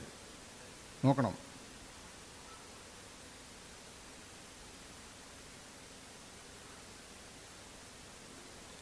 സ്ട്രെസ്സും ആൽക്കഹോളും കേരളം ദേശീയ തലസ്ഥാനമാണ്. പിന്നെ തന്നെയുമല്ല, ഈ ശാരീരികമായ അധ്വാനം ആവശ്യമുള്ള ഒരു തൊഴിലും മലയാളി ഇപ്പോൾ ചെയ്യുന്നില്ല. മലയാളികളുടെ വീട്ടിൽ കൊത്താനും കിളയ്ക്കാനും കേബിളിടാനും ഈ കക്കൂസ് വൃത്തിയാക്കാനും ഒക്കെ, ചെപ്പ് ടാങ്ക് വൃത്തിയാക്കാനും ഇപ്പോൾ വരുന്നത് അന്യനാട്ടുകാരാണ്, മൈഗ്രൻ്റ് ലേബേഴ്സ്, അന്യനാട്ടുകാരാണ്. തന്നെയുമല്ല, ജോലി ഇങ്ങനെ വിഭജിക്കാൻ പാടില്ല. മഹാനായ മഹാത്മാഗാന്ധി പറഞ്ഞു, ഒരിക്കലും തൊഴിലിന് നിങ്ങൾ ശാരീരിക അധ്വാനം ആവശ്യമുള്ളതും ബുദ്ധി ആവശ്യമുള്ളതുമായ 2 എന്നൊക്കെ നിങ്ങൾ വിഭജിക്കാൻ പാടില്ല. അതാണ് മനുഷ്യൻ ചെയ്ത ഏറ്റവും വലിയ തെറ്റ്. ഇപ്പം എൻ്റെ സുഹൃത്ത്, എൻ്റെ കൂടെ MBBS പാസ്സായ ചങ്ങാതിൻ്റെ ഒരു സിംഗാണ്, ഹർചരൺ സിംഗ്, അത് മലേഷ്യയിലാണ്. അപ്പോൾ പുള്ളി എന്നോട് പറയാം, ഞങ്ങളുടെ നാട്ടിൽ എല്ലാവരും എല്ലാ പണിയും ചെയ്യും. അപ്പോൾ അവിടെ മലേഷ്യയിൽ നമ്മൾ ഒരു ഡോക്ടറെ കാണാൻ ചെല്ലുമ്പോണ്ടാവും, ചിലപ്പോൾ ഡോക്ടർ മരപ്പണി എടുക്കുന്നുണ്ടാവും, ആ മരം വെട്ടുന്നുണ്ടാവും, അല്ലെങ്കിൽ അദ്ദേഹം ഈ ഒരു സിമൻ്റ് കൂട്ടി ഒരു കല്ല് അടുക്കി പാകം ചെയ്യുന്നുണ്ട്. നമ്മുടെ നാട്ടിലാണ് ഡോക്ടറായി കഴിഞ്ഞാൽ പിന്നെ അയാൾക്ക് ഒരു പണി ചെയ്യാൻ പറ്റില്ല. ഒരാൾക്കും അധ്വാനിക്കുന്ന ഒരു പണിയും ചെയ്യാൻ പാടില്ല. ഇയാളുടെ നാട്ടിൽ എല്ലാവരും കുറച്ച് എല്ലാ പണിയും പഠിച്ചിരിക്കും. ഒരു ആണി അടിക്കാൻ, ഒരു മറ്റ് മാവും തൈ കുഴിച്ചിടാൻ, തെങ്ങും തൈ കുഴിച്ചിടാൻ. നമ്മളെ കുട്ടികൾക്ക് ആരെങ്കിലും ഇപ്പോൾ അതറിയോ? ആരെയും പഠിപ്പിക്കുന്നുണ്ടോ? എല്ലാ മാതാപിതാക്കൾക്കും മക്കളെ ഒന്നുകിൽ ഡോക്ടർ അല്ല എഞ്ചിനീയർ, ഇതിനു വേണ്ടി. ഇതാണ് ഇപ്പോഴത്തെ കേരളത്തിലെ തൊഴിൽ സംസ്കാരം. അത് ഗാന്ധിജി അന്നേ പറഞ്ഞിട്ടുണ്ട്, ഒരിക്കലും അങ്ങനെ ചെയ്യാൻ പാടില്ല എന്ന്. അതിൻ്റെ ദുരന്താണിത്. കേരള റിലയൻസ് നമ്മൾ അന്യ സംസ്ഥാന തൊഴിലാളികളെയാണ് ഇവിടെ ശാരീരിക അധ്വാനം ആവശ്യമുള്ള എല്ലാ തൊഴിലിനും. അത് മുമ്പ് തമിഴ്നാട്ടുകാരനായിട്ട് വന്നിരുന്നത്, ഇപ്പോൾ തമിഴ്നാട്ടുകാരനെ കാണാനില്ല, അവൻ പോയി. ഇപ്പം മണിപ്പൂർ, ബംഗാൾ, മറ്റേ ഛത്തീസ്ഗഡ്, റായ്പൂർ, അതുപോലെ തന്നെ ജാർഖണ്ഡ് എന്നൊക്കെ ആൾക്കാർ പണിക്ക് വരുന്നത്. ഇപ്പം ഞാൻ ഇന്നാളൊരു വീട്ടിൽ പോയി, എൻ്റെ ഒരു അകന്ന ബന്ധുവാണ്. നമ്മുടെ സാധാരണ അത്യാവശ്യം സാമ്പത്തികമുള്ള കുടുംബമാണ്. അവിടുത്തെ ഗൃഹനാഥം ഒരിക്കലും പത്രം വായിക്കുന്നത് ഞാൻ കണ്ടിട്ടില്ല. എൻ്റെ അകന്ന ബന്ധുവാണ്. ഞാൻ നോക്കിയപ്പോൾ അവർ ഒരു ഹിന്ദി ഭാഷ സഹായി പഠിക്കുക, ഹിന്ദി ഭാഷ. അപ്പോൾ ഞാൻ ചോദിച്ചു, എന്താ ഹിന്ദി ഭാഷ? അല്ല, ഭർത്താവ് കോൺട്രാക്റ്റാണ്, ഒക്കെ വർക്കേഴ്സ് കംപ്ലീറ്റ് ഹിന്ദിക്കാരാണ്. അപ്പോൾ അവരോട് സംസാരിക്കാൻ ഇയാളുടെ ഭാര്യ ഹിന്ദി ഭാഷാ സഹായി വെച്ച് അവർ പത്രം പോലും വായിക്കാൻ ഞാൻ നേരെ കണ്ടിട്ടില്ല. പക്ഷെ അന്ന് ഇത് പഠിച്ചുകൊണ്ടിരിക്കുക. കേരളത്തിൽ എല്ലാ പണിക്കും വരുന്നത് ഇവരാണ്. അവർക്ക് കേരളം ഒരു ഗൾഫാണ്, മൈഗ്രൻ്റ് ലേബേഴ്സിന്. അതാണ് കാരണം അവരുടെ നാട്ടിലൊക്കെ ദിവസം 50 റുപ്യ 60 റുപ്യ ശമ്പളമുള്ളൂ. ഇവിടെ ഒരു 500 റുപ്യ ദിവസം കിട്ടും. അവർക്ക് ഗൾഫ് അവിടെ. അവർ പക്ഷേ വരുമ്പോൾ ധാരാളം സാംക്രമിക രോഗങ്ങൾ കൊണ്ടുവരുന്നുണ്ട്. അതോടൊപ്പം തന്നെ ധാരാളം മറ്റ് പ്രശ്നങ്ങൾ, സോഷ്യോ കൾച്ചറൽ ക്രൈം റിലേറ്റഡ്. ഈ പല വീട്ടിലും ഇപ്പം കൊലപാതകമൊക്കെ നടക്കുന്നുണ്ട്. ബീഹാറിൻ്റെ വീട്ടിൽ നിൽക്കുന്നവനെ വെട്ടിക്കൊന്നു, മാല കട്ടുകൊണ്ടു എന്നൊക്കെ പറഞ്ഞു കേൾക്കുന്നില്ലേ? ഇനി അവരിവിടുത്തെ പെണ്ണുങ്ങൾ വിവാഹം കഴിക്കുകയും ചെയ്യും, സങ്കര കുട്ടികളുണ്ടാവും. ഇപ്പോൾ ഗൾഫിലൊക്കെ സംഭവിക്കുന്ന മാതിരി തന്നെ മലയാളികൾ അവിടെ വിവാഹം കഴിക്കും. അപ്പോൾ ആ സംസ്കാരം കണ്ടാമിനേറ്റഡ് ആവും. 100,000 പ്രശ്നങ്ങൾ വരാൻ പോവാണ്. സോറി.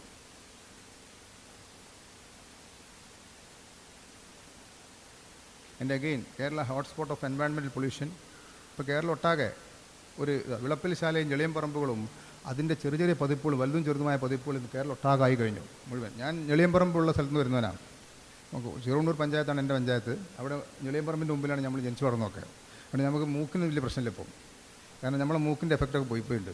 രാവിലെ എഴുന്നേൽക്കുമ്പോഴും വൈകുന്നേരം കുറക്കാൻ പോകുമ്പോഴൊക്കെ ഒരു ഉണർത്തുപാട്ടോ ഒരു ഉറക്കുപാട്ടോ ആയിട്ട് നമുക്ക് ഞെളിയമ്പറമ്പിലെ ദുർഗന്ധമാണ് ഞങ്ങളെ സ്വീകരിക്കാൻ പറ്റാറ്. അതുകൊണ്ട് ഇപ്പോൾ ഞങ്ങൾക്ക് എന്ത് ദുർഗന്ധം ഉണ്ടെങ്കിലും പ്രശ്നമില്ല. ഇപ്പം എൻ്റെ ബീച്ച് ഹോസ്പിറ്റലൊക്കെ ഞാൻ വർക്ക് ചെയ്ത കാലത്ത് അവിടെ ഇടയ്ക്ക് കക്കൂസ് പൊട്ടും, ടാങ്ക് പൊട്ടിയാൽ അവിടെ അടുക്കാൻ പറ്റില്ല.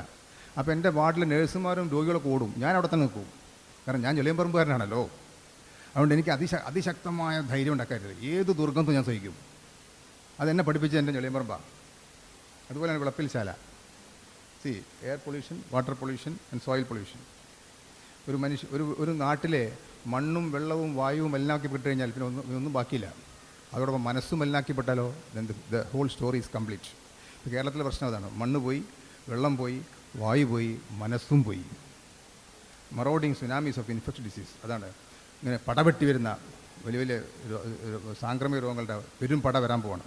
അതിൽപ്പെട്ടതാണ് ഡെങ്കുപ്പനി, ചിക്കൻ ഗുനിയ, H1N1, റാറ്റ് ഫീവർ, എലിപ്പനി, മലേറിയ, എൻസെഫലൈറ്റിസ്, മസ്തിഷ്ക ജ്വരം, വൈറൽ ഹെപ്പറ്റൈറ്റിസ്, ടൈഫോയിഡ്, 100,000 രോഗങ്ങൾ വില കൊടുത്ത് വാങ്ങുകയാണ് മനുഷ്യനിർമ്മിതങ്ങളായ വിളപ്പിൽശാലകളും ഞെളിയമ്പറമ്പുകളും ഈ നാടായ നാടുകൾ ദുർഗന്ധം കൊണ്ട് നടക്കാൻ പറ്റാത്ത അവസ്ഥ കൊണ്ട് അതിൻ്റെ നമ്മൾ വിള കൊയ്യാൻ പോവുകയാണ്. കാറ്റ് വിതച്ച് കൊടുങ്കാറ്റ് കൊയ്യാൻ പോവുകയാണ്. തുടങ്ങിയിട്ടുള്ളൂ, ജസ്റ്റ് സ്റ്റാർട്ടഡ് ഓൺലി, വരാൻ പോവുകയാണത്. അതാണ് കേരളത്തിലെ പ്രശ്നം. ഇതാണ്, ഒരേ സമയത്ത് ഒരു ഭാഗത്ത് ഭീകരങ്ങളായ സാംക്രമിക രോഗങ്ങളും മറുഭാഗത്ത് അതിഭീകരങ്ങളായ ജീവിതശൈലി രോഗങ്ങളും. ഈ കോ എക്സിസ്റ്റൻസ്, സഹജീവനം ലോകത്തിലൊരു സമൂഹത്തിന് കാണാത്തതാണ്. ഒരു ഭാഗത്ത് അതിശക്തമായ സാംക്രമിക രോഗങ്ങൾ, മറുഭാഗത്ത് ജീവിതശൈലി രോഗങ്ങൾ. ഇവ രണ്ടും കൊണ്ടാണ്, അതുകൊണ്ടാണ് നമ്മുടെ നാട്ടിൽ ചിക്കൻ ഗുനിയ പിടിക്കുമ്പോൾ മരിക്കുന്നത്. ചിക്കൻ ഗുനിയയും സാധാരണ പനിയും പിടിച്ചെടുത്ത് മരിക്കുന്നതിൻ്റെ അർത്ഥം ചിക്കൻ ഗുനിയ കൊണ്ട് ആരും മരിക്കില്ല. പക്ഷേ ചിക്കൻ ഗുനിയ നേരത്തെ തന്നെ ഈ പ്രമേഹം പിടിച്ച് കിഡ്നിക്കും ലിവറിനും ഹാർട്ടിനും കുഴപ്പമുള്ള രോഗപ്രതിരോധ ശേഷി കുറഞ്ഞ ഒരാൾക്കാണ് ചിക്കൻ ഗുനിയ എന്ന് വെച്ചാൽ അയാൾ അതുകൊണ്ട് മരിക്കും. അയാൾ ഹാർട്ട് അറ്റാക്ക് കൂടും, അയാളുടെ ഹാർട്ട് കംപ്ലയിൻറ്റ് കൂടും, അയാളുടെ വൃക്കരോഗം കൂടും, അയാളുടെ ലിവർ രോഗം കൂടും, അയാൾ മരിക്കും. കേരളം സംഭവിച്ചതാണ്. ഒരു ജീവിതശൈലി രോഗങ്ങളുള്ള സ്ഥലത്തേക്ക് സാംക്രമിക രോഗങ്ങൾ വന്നു കഴിഞ്ഞാൽ ഒന്നും ചെയ്യാൻ പറ്റില്ല, ഫിനിഷ്. അതാണ് റയർ കോമ്പിനേഷൻ, പാരഡോക്സ് ദാറ്റ് അതും അതീവ സാക്ഷരതയുള്ള സമൂഹത്തിലാണ് സംഭവിച്ചിരിക്കുന്നത്. ഈ നോൺ കമ്മ്യൂണിക്കൽ ഇങ്ങനെയുള്ള ജീവിതശൈലി രോഗങ്ങൾ ഒരു മനുഷ്യൻ്റെ രോഗപ്രതിരോധ ശേഷി കുറയ്ക്കുകയും അവിടേക്ക് സാംക്രമിക രോഗങ്ങൾ പാഞ്ഞെടുക്കുകയും മരണങ്ങളുടെ താണ്ഡവം നടക്കും, മോർ ഡെത്ത്സ്.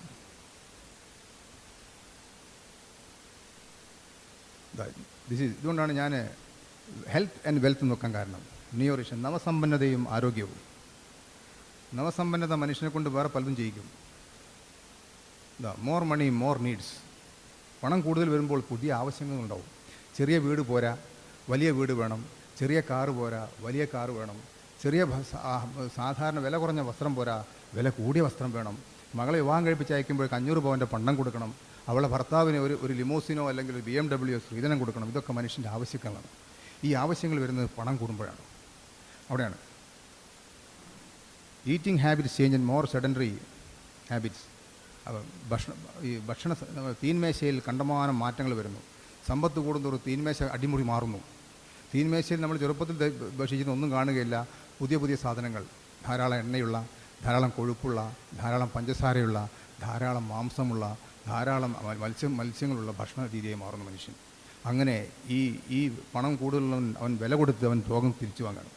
വില കൊടുത്ത് സൂക്കെടുക്ക് വാങ്ങുകയാണ്. വില കൊടുത്തിട്ട് വളരെ കഷ്ടപ്പെട്ട് ഉണ്ടാക്കിയ പണം കൊണ്ട് വില കൊടുത്ത് രോഗം വാങ്ങുകയാണ്. അതിൻ്റെ പുറമെ നമ്മുടെ പ്രകൃതി വിഭവങ്ങൾ അമിതമായി ചൂഷണം ചെയ്യുന്നവനും സമ്പന്നനാണ്. എനിക്കും എൻ്റെ 2 കുട്ടികൾക്ക് എൻ്റെ ഭാര്യയും കൂടി ജീവിക്കാൻ ആകെ 2 മുറിയുള്ളൊരു വീട് മതിയെങ്കിൽ ഞാൻ എന്തിനു വേണ്ടിയാണ് 5 മുറിയുള്ള വീട് ഉണ്ടാക്കുന്നത്? എനിക്കും എൻ്റെ 2 കുട്ടികൾക്കും എൻ്റെ ഭാര്യയും കൂടെ ഒരു കാറ് മതിയെങ്കിൽ എന്തിനാണ് എൻ്റെ വീട്ടിൽ 3 കാറ്?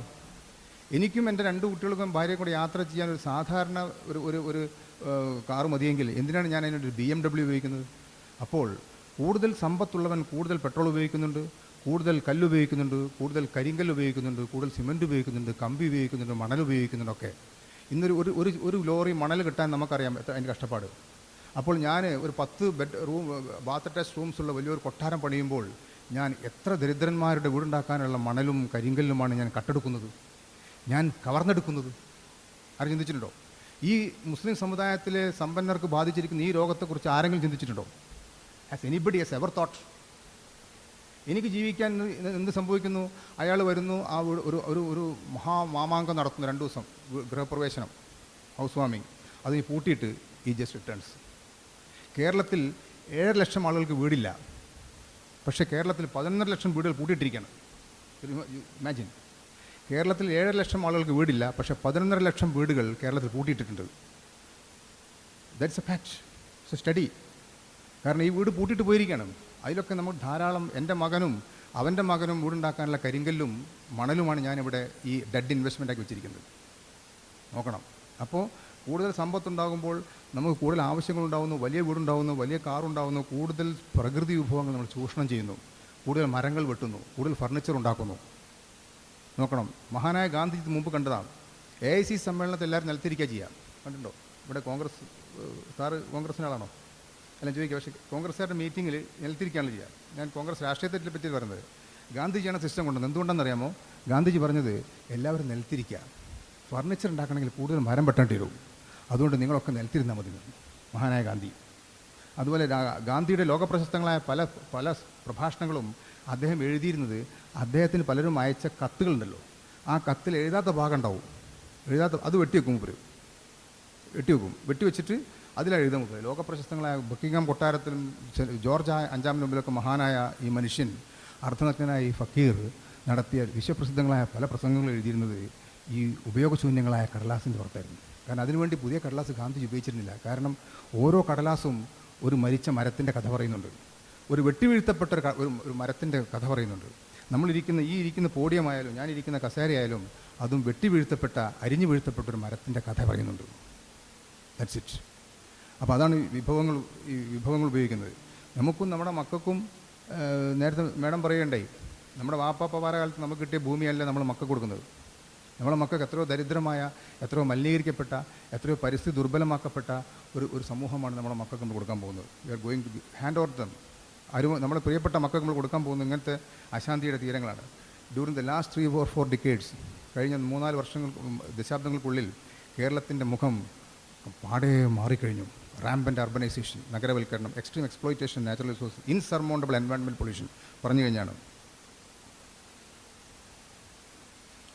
കണ്ടോ? Geometrically multiplying palatial houses. Kerala Kasaragod മുതൽ പാറശാല വരെ യാത്ര ചെയ്യുന്ന ഒരു വിദേശി മനസ്സിലാക്കും കേരളത്തിലൊക്കെ ഈ കോടീശ്വരന്മാരാണ്. അത്രമാത്രം വലിയ വീടുകളാണ്, വലിയ വലിയ വമ്പൻ വീടുകൾ, വലിയ വലിയ മാളുകൾ, fast food outlets, high end bakeries, textile shops, jewelleries and beauty parlours.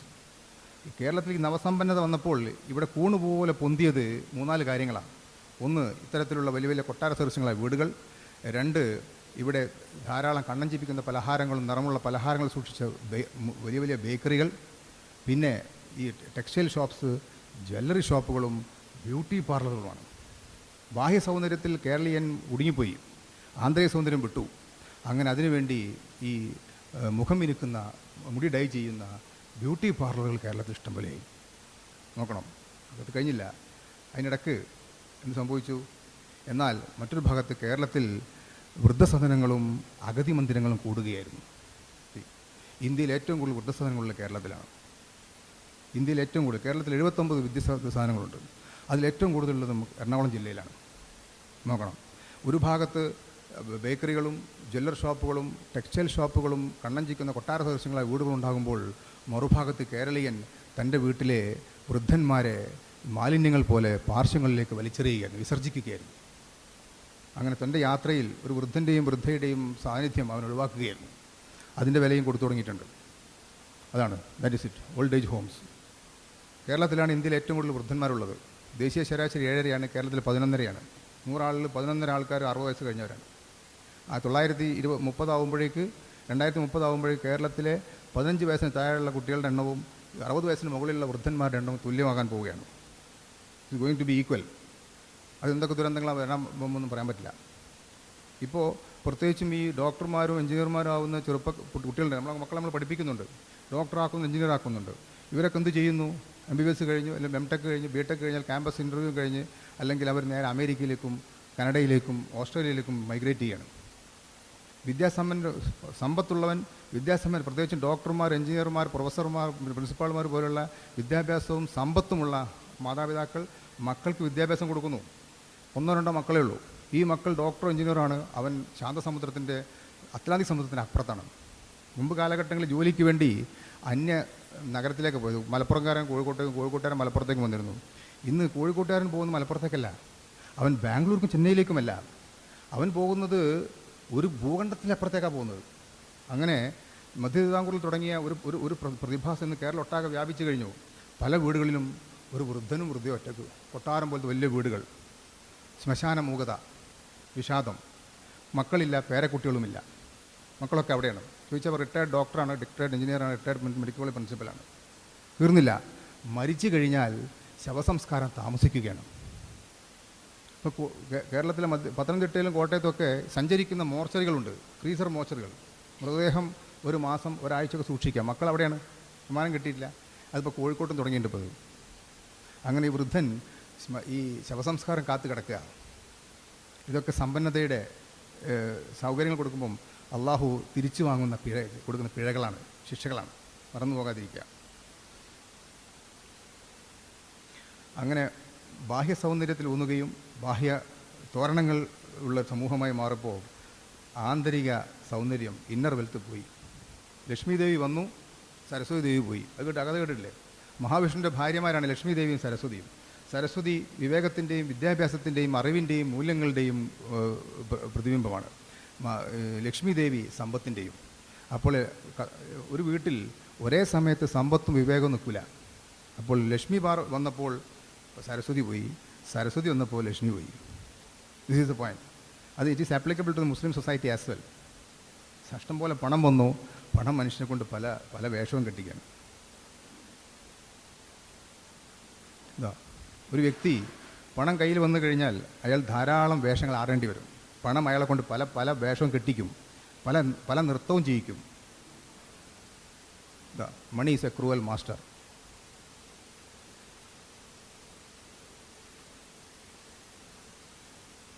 പണം വളരെ ക്രൂരനായ ഒരു യജമാനനാണ്.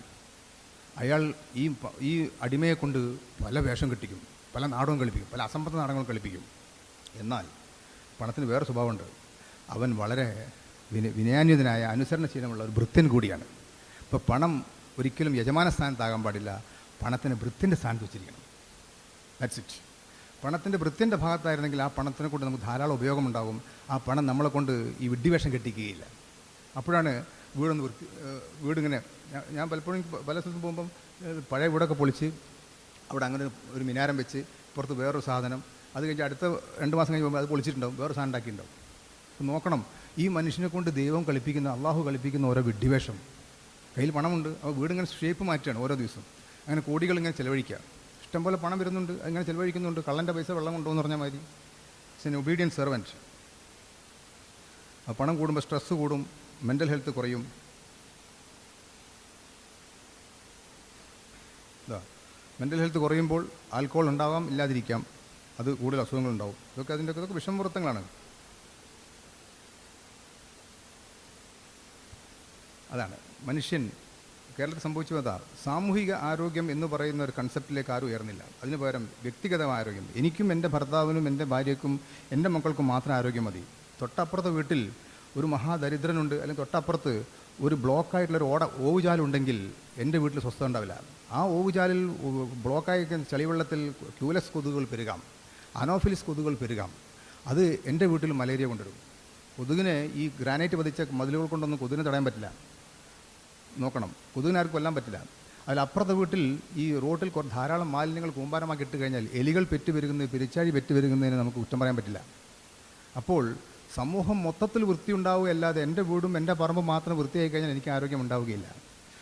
അങ്ങേയറ്റത്തൊരു ചേരി പ്രദേശത്ത് ഒരു കുട്ടി തുറന്ന പ്രദേശത്ത് മലവിസർജനം നടത്തുന്നുണ്ടെങ്കിൽ എൻ്റെ വീട്ടിൽ കോളറ വരാൻ ചാൻസ് ഉണ്ട്, ഞാൻ എത്ര വലിയ കൊട്ടാരം ഉണ്ടാക്കിയാലും.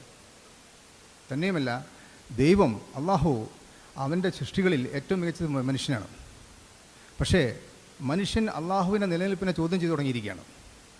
അപ്പോൾ ഈ ഭൂമിയിൽ ഓരോ മണിക്കൂറിലും ഒരു സ്പീഷീസ് ജീവി, അല്ലെങ്കിൽ ഒരു സ്പീഷീസ് ഒരു മരം അപ്രത്യക്ഷമാവുന്നുണ്ട്, എന്നേക്കുമായി അപ്രത്യക്ഷമാവുന്നുണ്ട്. അത് മനുഷ്യൻ്റെ ക്രൂരത കൊണ്ടും മനുഷ്യൻ്റെ ധാർഷ്ട്യം കൊണ്ടുമാണ്.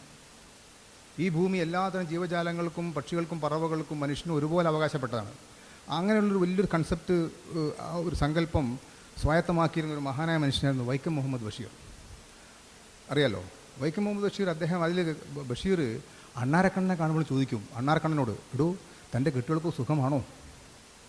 അസാമാന്യമായ രീതിയിലുള്ള അള്ളാഹുവിൻ്റെ ഒരു ഒരു ഒരു ജീവസങ്കല്പമുണ്ടല്ലോ, അത് അദ്ദേഹം സ്വായത്തമാക്കിയ മാതിരി വേറൊരു കലാകാരൻ സ്വായത്തമാക്കിയിട്ടില്ല.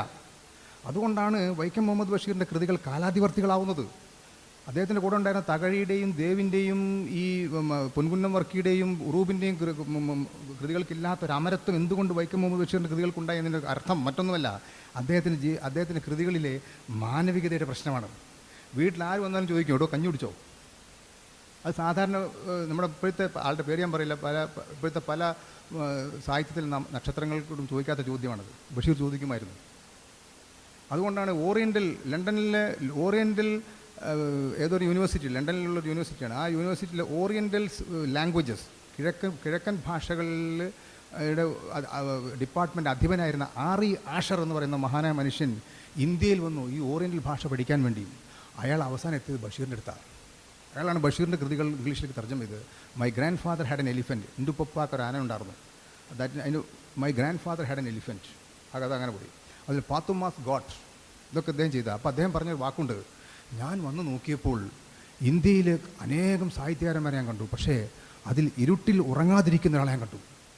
അദ്ദേഹം പറഞ്ഞ വാക്കത്, ഇരുട്ടിൽ ഉറങ്ങാതിരിക്കുന്നൊരു മനുഷ്യനെ ഞാൻ കണ്ടു. അദ്ദേഹം ആർക്കൊക്കെയോ കാവൽ നിൽക്കുകയായിരുന്നു. പിന്നെ ഞാൻ വന്നിച്ചില്ല, ഞാൻ തേടിയ വ്യക്തി ഇയാൾ തന്നെയാണ്. ഞാൻ ബേപ്പൂരെത്തി എന്ന് പറഞ്ഞു. That's A story. അപ്പോൾ അതാണ് അങ്ങനെയുള്ള മനുഷ്യൻ. അപ്പം ഒരു സമൂഹത്തിൻ്റെ മൊത്തം ആരോഗ്യം സംരക്ഷിക്കാതെ ഒരു വ്യക്തിഗത ആരോഗ്യം ഉണ്ടാവുകയില്ല, ഒരിക്കലും ഉണ്ടാകാൻ പോണില്ല. It is not. തന്നെയുമല്ല, മനുഷ്യൻ്റെ ക്രൂരതകൾ കണ്ടിട്ട് ഒരു പക്ഷേ അള്ളാഹു ഭൂമിയുടെ മനുഷ്യകുലത്തിൻ്റെ അന്ത്യം ഉറപ്പാക്കാൻ വേണ്ടി തീരുമാനിച്ചിട്ടുണ്ടാവാം. ഞാൻ ആരോഗ്യ പ്രവർത്തകൻ്റെ ഭാഗത്തുനിന്ന് പറയുകയാണ്. ഒരുപക്ഷെ മനുഷ്യൻ്റെ ക്രൂരതകളും ധാർഷ്ട്യവും അഹങ്കാരവും അവൻ്റെ അന്ധതയും കണ്ടിട്ട് ഈ മനുഷ്യകുലത്തെ എന്നേക്കുമായി നശിപ്പിക്കുവാൻ വേണ്ടി അള്ളാഹു തീരുമാനിച്ചിട്ടുണ്ടാകാം. അതിനുവേണ്ടി അള്ളാഹു 3 സാധനങ്ങൾ ബാക്കി വെച്ചിട്ടുണ്ട്. 1 കൊതുകാണ്, 2 എലിയാണ്, 3 മാരകമായ ഒരു രോഗാണുണ്ട്, സ്റ്റാഫിലോകോക്കസ് ഓറിയസ് എന്ന് പറഞ്ഞ സാധനം. ഈ 3 എണ്ണത്തിനെയും മനുഷ്യൻ നശിപ്പിക്കാൻ സാധ്യമല്ല. നമുക്ക് കൊതുക് നശിപ്പിക്കാൻ സാധ്യമല്ല. അതാണ് ഇത് കൊതു പലതും കൊണ്ടുവരുന്നത്. ഡെങ്കു വന്നു, H1N1 വന്നു, ചിക്കൻ ഗുനിയ വന്നു, എലിയാണെങ്കിൽ പ്ലേഗ് കൊണ്ടുവരുന്നു. ഒരു പ്ലേഗ് കൊണ്ട് വന്നു കഴിഞ്ഞാൽ, കേരളത്തിലൊക്കെ പ്ലേഗ് വന്നു കഴിഞ്ഞാൽ ഒരൊറ്റ രാത്രി കൊണ്ട് ഇവിടെ 1000 മരിക്കാൻ പോണത്. 1000. That's it. മലിനീകരിക്കപ്പെടുമ്പോൾ പ്ലേഗ് വന്നു കഴിഞ്ഞാൽ ഇവിടെ ഒന്നും ചെയ്യാൻ പറ്റില്ല. നെപ്പോളിയൻ ബോണപ്പാർട്ടിൻ്റെ പടയോട്ടക്കാലത്തൊക്കെ ഓരോ താഴ്വരകളൊക്കെ ഒന്നിച്ച് ഇറേസ്ഡായിരുന്നു, വടിച്ച് നീക്കുക ചെയ്ത്. പ്ലേഗൊക്കെ വന്നു കഴിഞ്ഞാൽ തൊടാൻ പറ്റില്ല, അത്ര ഫാസ്റ്റായിരിക്കും. അതുകൊണ്ട് അള്ളാഹു കൊതുകിനെയും എലിയെയും അതുപോലെ തന്നെ ഈ സ്റ്റാഫിലോകോക്കസ് ഓറിയസ് എന്ന് പറഞ്ഞ ഭീകരമായ രോഗാണുവിനെയും ബാക്കി വച്ചിട്ടുണ്ട്. അവർക്ക് കോടാനുകോടി വർഷങ്ങളുടെ പാരമ്പര്യമുണ്ട് ഈ സാധനങ്ങൾക്ക്. മനുഷ്യന് 10,000 വർഷങ്ങളുടെ പാരമ്പര്യം മാത്രമേ ഉള്ളൂ. അതുകൊണ്ട് ഈ ആത്യന്തിക യുദ്ധത്തിൽ രോഗങ്ങളും രോഗാണുക്കളും രോഗാണുവാഹകരോടുമുള്ള ഈ യുദ്ധത്തിൽ ആത്യന്തിക പരാജയം മനുഷ്യന് മാത്രമായിരിക്കും. There is no doubt regarding that. അതിനായിരിക്കും ഒരു പക്ഷേ നമ്മൾ ഖിയാമത്ത് നാൾ എന്ന് വിളിക്കാൻ പോകുന്നത്. അത് വളരെ ദൂരെയല്ല, അടുത്താണ് എന്നെനിക്ക് തോന്നിയിട്ട് ഒരു ആരോഗ്യ പ്രവർത്തനങ്ങൾക്ക് അത്രമാത്രം അപകടകരമായ രീതിയിലാണ് കാര്യങ്ങൾ കൊണ്ടിരിക്കുന്നത്. അതിന് ഒരു ആരോഗ്യകരമായൊരു പരിപ്രേക്ഷ്യം ആവശ്യമാണ്. സാമൂഹിക ആരോഗ്യം അങ്ങേയറ്റം പരമപ്രധാനമാണ്. കണ്ണിലെ കൃഷ്ണമണിയെപ്പോലെ സൂക്ഷിക്കേണ്ടതാണത്. Happy and meaningful life, not a mirage. ഒരു സന്തുഷ്ടകരവും അർത്ഥപൂർണവുമായിട്ടുള്ള ജീവിതം ഒരു മരീചികയല്ല, അത് സാധ്യമാണ്. There is no doubt regarding that. പക്ഷേ അതിന് ചില കാര്യങ്ങൾ ചെയ്യേണ്ടതുണ്ട്. Women, children, elderly protection, so also terminal ill. അതായത് സാമൂഹിക സുരക്ഷിത വലയം എന്ന് പറയുന്ന സാധനമുണ്ട്. They must be brought under social security. മഹാനായ അമർത്യ സെൻ പറഞ്ഞൊരു പദമാണത്, സോഷ്യൽ സെക്യൂരിറ്റി. അതായത് ഞാൻ കൽപ്പറ്റ വയനാട്ടിലെ കലക്ടറോട് സംസാരിച്ചപ്പോൾ അദ്ദേഹനോട് പറയേണ്ടായി, ഡോക്ടറെ ഇന്ന് ആർക്കും പൈസ കുറവൊന്നുമില്ല, എല്ലാവർക്കും പൈസ ഉണ്ട്, ഏത് ഡോക്ടറെ കാണാനും ഏത് ആളെ കാണാനും. പക്ഷേ ഇന്ന് കിട്ടാത്ത എന്താണെന്ന് വെച്ചാൽ സ്നേഹവും ഈ സപ്പോർട്ടുണ്ട്, സാമൂഹ്യ സപ്പോർട്ട്, സോഷ്യൽ സപ്പോർട്ട് കിട്ടാനില്ല. അപ്പോൾ അതാണ് സോഷ്യൽ സെക്യൂരിറ്റി. ആ സോഷ്യൽ സെക്യൂരിറ്റിയിൽ ആരൊക്കെ ഉണ്ടാവണം? സ്ത്രീകളുണ്ടാവണം, കുട്ടികളുണ്ടാവണം, വൃദ്ധന്മാരുണ്ടാവണം, മാരകമായ രോഗം പിടിച്ച് മരണത്തിൻ്റെ പാതയിൽ യാത്ര ചെയ്യുന്നവരാവണം. അത് ഡിഫറൻ്റ്ലി ഏബിൾ, ബുദ്ധിമാന്ദ്യമുള്ളവൻ, വൈകാരികമായ പ്രശ്നമുള്ളവൻ, അവനെയൊക്കെ മാനസിക രോഗിയെ അവനെയൊക്കെ നമ്മളെ ആലിംഗനത്തിൻ്റെ ഉള്ളിലായിരിക്കണം. സമൂഹം അവരെ കെട്ടിപ്പിടിക്കണം. ആരോഗ്യമുള്ളവൻ്റെ കാര്യം മാത്രം ചിന്തിക്കാൻ പോരെ.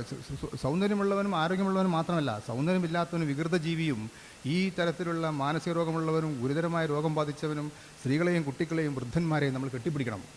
ഒരു സമൂഹത്തിൻ്റെ മൂല്യ നിലവാരത്തിന് അളക്കണമെങ്കിൽ 2 കാര്യം നോക്കിയാൽ മതി. ആ സമൂഹം എങ്ങനെയാണ് തങ്ങളുടെ വൃദ്ധന്മാരെ സംരക്ഷിക്കുന്നത്, നമ്പർ 2 ആ സമൂഹം എങ്ങനെയാണ് തങ്ങളുടെ മാലിന്യങ്ങൾ നിക്ഷേപിക്കുന്നത്.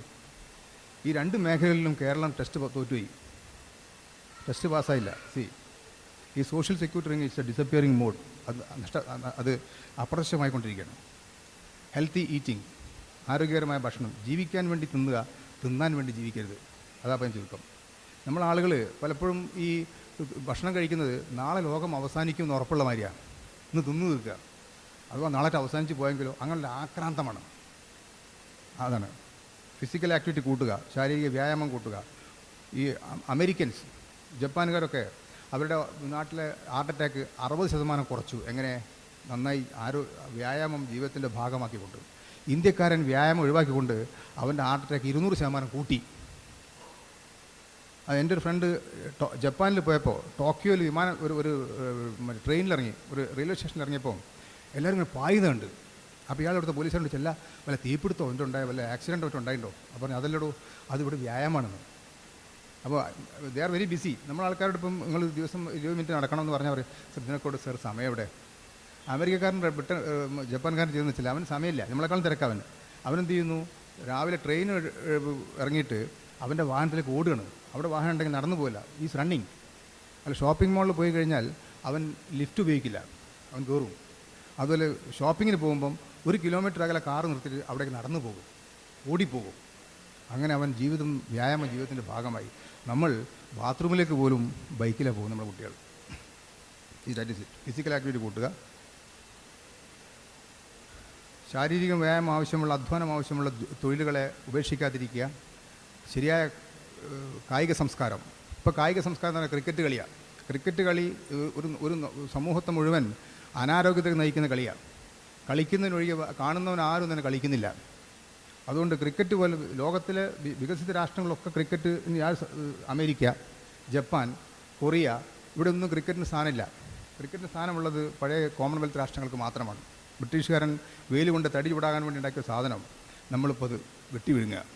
ഇപ്പോൾ ക്രിക്കറ്റ് നിലകൊള്ളുന്നത് സൗത്ത് ഈസ്റ്റ് ഏഷ്യയിൽ മാത്രമാണ്. ഡാക്ക, കിഴക്കൻ ബംഗ്ലാദേശ്, പശ്ചിമ പാകിസ്ഥാൻ, ഇന്ത്യ പോലെ സ്ഥലം. പിന്നെ കുറച്ച് അവിടെ ഇവിടെ ഇംഗ്ലണ്ടിലും ദക്ഷിണാഫ്രിക്കയിലും ഓസ്ട്രേലിയയിലൊക്കെ.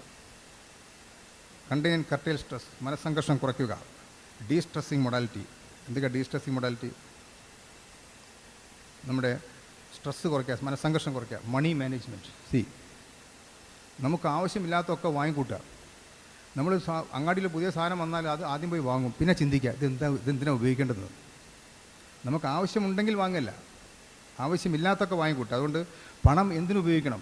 ഇപ്പം ഞാൻ ഉച്ചയ്ക്ക് 30 രൂപയുടെ ഒരു ഭക്ഷണം കഴിക്കുന്ന ആളാണ്. കാരണം എനിക്ക് 100 രൂപേൻ്റെ ഭക്ഷണം കഴിക്കാൻ, 500 രൂപ ഭക്ഷണം കഴിക്കാൻ ദൈവം അള്ളാഹു എന്നെ സഹായിച്ചിട്ടുണ്ട്. പക്ഷേ ഞാൻ ആ 500 രൂപേൻ്റെ ഭക്ഷണം കഴിക്കുന്നതിന് പകരം ഒരു 100 രൂപ ഒരാൾക്ക് കൊടുത്താൽ, ഒരു ഗതിയില്ലാത്തവൻ സഹായിക്കുകയാണെങ്കിൽ അതല്ലേ സംഗതി. That's reason. അപ്പോൾ നമ്മുടെ ആവശ്യങ്ങളും ഈ ചിലവും കുറച്ച് പണത്തെ 1 രൂപയാണെങ്കിൽ അത് ആവശ്യമുള്ളവന് കൊടുക്കുക എന്ന് പറയുന്നത് കറൻസി. Money is currency. എന്തുകൊണ്ടാണ് കറൻസി എന്ന് പറഞ്ഞാൽ? കറണ്ട് എന്ന് പറഞ്ഞാൽ പ്രവാഹമാണ്. കറണ്ട് പ്രവാഹം, അതാണ് കറൻസി ഉണ്ടായത്. പണം ഇങ്ങനെ പ്രവഹിച്ചുകൊണ്ടിരിക്കണം. എൻ്റെ കയ്യിൽ 1 രൂപയുണ്ട്, അത് ഞാൻ പുറത്തേക്ക് ഇറക്കി 100 ആൾക്കാരുടെ കയ്യിലോട് കടന്നുപോയി വൈകുന്നേരം ആകുമ്പോഴേക്ക്. അപ്പോൾ 100 ആൾക്കാർക്ക് 1 രൂപയുടെ ആവശ്യം വൈകുന്നേരം ആകുമ്പോഴേക്ക് നടന്നു കഴിഞ്ഞു. നേരെ മറിച്ച് ആ 1 രൂപ ഞാൻ എൻ്റെ ബെട്ടിൽ വെച്ച് പൂട്ടി എനിക്ക് ആവിലിരുന്നാൽ അതും ഡെഡായി. It's only a piece of paper. അതാണ് മണി മാനേജ്മെൻറ്റ് എന്ന് പറയുന്നത്. അഗെയിൻ ടൈം മാനേജ്മെൻറ്റ്, നമ്മൾ നേരത്തെ പറഞ്ഞ കാര്യമാണ്. സമയം നന്നായി വളരെ വിലയേറിയതാണ്. അതിന് യജമാനന്മാരില്ല, അള്ളാഹു അല്ലാതെ.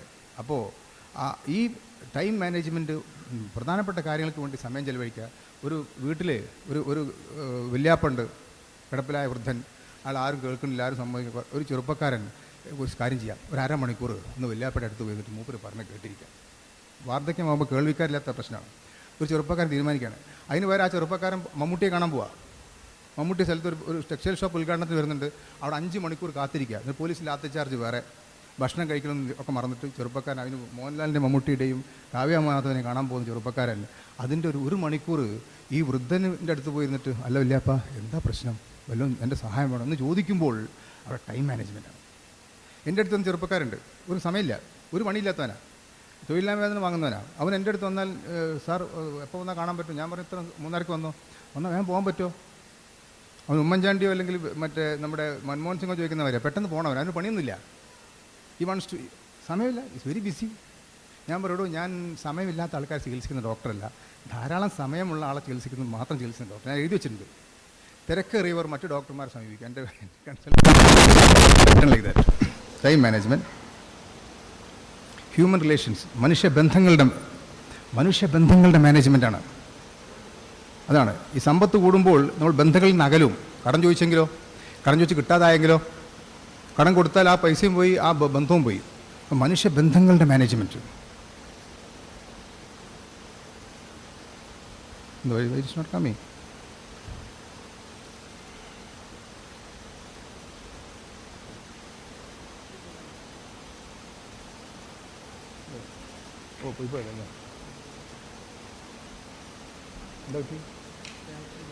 എനിക്കിതിൻ്റെ സിസ്റ്റം അറിയില്ല കേട്ടോ. എനിക്ക് ഇത് ഓപ്പറേറ്റ് ആയിട്ടുണ്ടോ?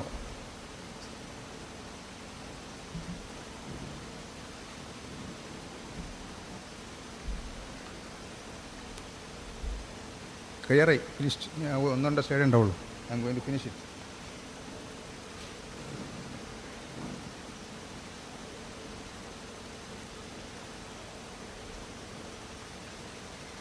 മാനേജ്മെൻറ്റ്, റിസോഴ്സസ് മാനേജ്മെൻറ്റ്, വിഭവങ്ങളുടെ മാനേജ്മെൻറ്റ്, ഇതൊക്കെ വളരെ പ്രധാനപ്പെട്ടതാണ്. തീർക്കണം. ഹെൽത്തി കോഎക്സിസ്റ്റൻസ് വിത്ത് നേച്ചർ, പ്രകൃതിയുമായി സമാധാനവും ആരോഗ്യകരവുമായ രീതിയിലുള്ള സഹജീവനം, അത് നിർബന്ധമാണ്. ബെറ്റർ എൻവയൺമെൻറ്റൽ ഹെൽത്ത്, മികച്ച പാരിസ്ഥിതിക ആരോഗ്യം, ഇതൊക്കെ ഒരു മീനിങ് ഫുൾ, അർത്ഥപൂർണ്ണവും സന്തുഷ്ടകരവുമായിട്ടുള്ള ജീവിതം സാധ്യമാണോ എന്നുള്ളതിൻ്റെ ഉത്തരങ്ങളാണ് അതൊക്കെ. പരമപ്രധാനമായ സാധനമാണ് കൗമാര വിദ്യാഭ്യാസം, adolescent education. High quality scientific structured, വളരെയധികം നല്ല ഉന്നത നിലവാരമുള്ള മികവാർന്ന ശാസ്ത്രീയവും സവിശേഷമായ സ്ട്രക്ചർ ചെയ്തിട്ടുള്ള രീതിയിലുള്ള ഒരു അഡോളസൻ്റ് എഡ്യൂക്കേഷൻ, കൗമാര വിദ്യാഭ്യാസം ആവശ്യമാണ്. എൻകംപാസിങ് ഓൾ ദി എഫോർട്സ്, നേരത്തെ പറഞ്ഞ മുഴുവൻ കാര്യങ്ങളെയും ഉൾക്കൊള്ളിച്ചുകൊണ്ടുള്ള ഒരു കൗമാര വിദ്യാഭ്യാസമാണ്. ഒരു പക്ഷേ പ്ലാസ്റ്റിക്കിൻ്റെ ദുരന്തം എന്താണ്, പുറത്തേക്ക് വലിച്ചെറിഞ്ഞുള്ള കുഴപ്പം എന്താണ്, എങ്ങനെയാണ് ഹെൽത്തി ഈറ്റിംഗ്, ഹെൽത്തി എക്സസൈസ്, ഇതിനൊക്കെ ഉൾപ്പെടുത്തിക്കൊണ്ടുള്ള കൗമാര വിദ്യാഭ്യാസമാണ് ഇതിൻ്റെ വൺ ആൻഡ് ഓൺലി ആൻസർ. ഒരു പക്ഷേ ഒരു സ്ഥിരമായിട്ടുള്ള ഒരു പെർമനൻറ്റ് സൊല്യൂഷൻ അത് മാത്രമാണ്. That is only thing. There is no doubt regarding that.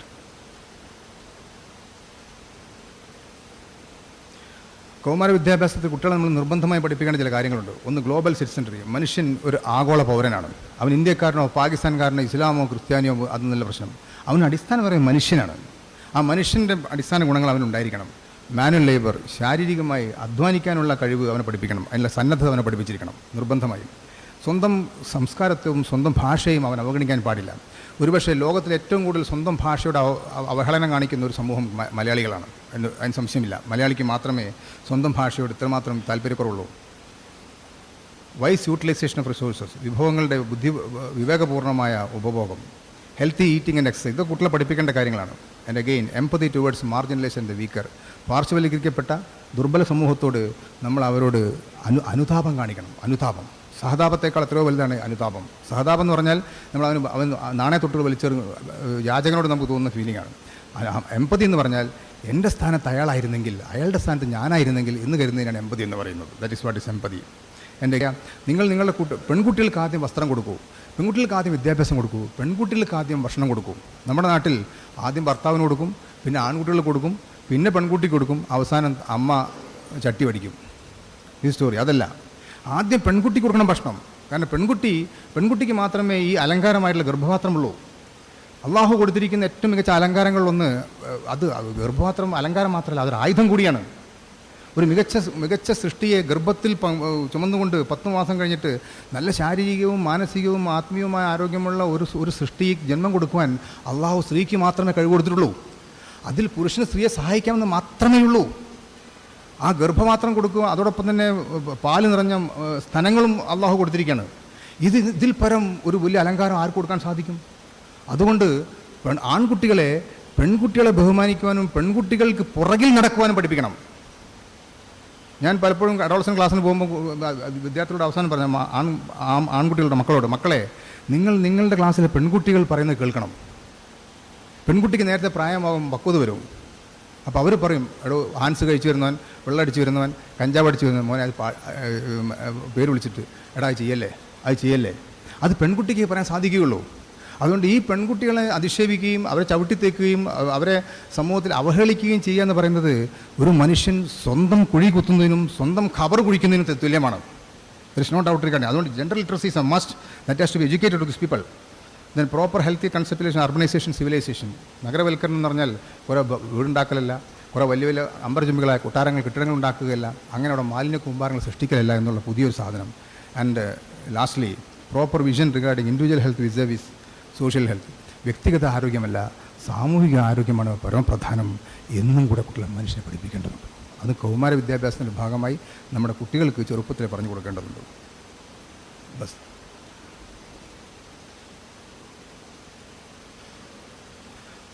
Thank you, നന്ദി എല്ലാവർക്കും. ഞാൻ എന്തൊക്കെയോ പറഞ്ഞിട്ടുണ്ട്, അതിനൊക്കെ നിങ്ങൾക്ക് എന്തെങ്കിലുമൊക്കെ കുറേ സൂചനകളൊക്കെ അവിടെ ഇവിടെയൊക്കെ ഉണ്ട്. എന്തെങ്കിലും ചോദ്യങ്ങളൊക്കെ ചോദിക്കാനുണ്ടെങ്കിൽ ഇപ്പം ഇൻറ്ററാക്റ്റീവ് സെഷനിൽ ചോദിക്കാനുണ്ടെങ്കിൽ ചോദിക്കാം.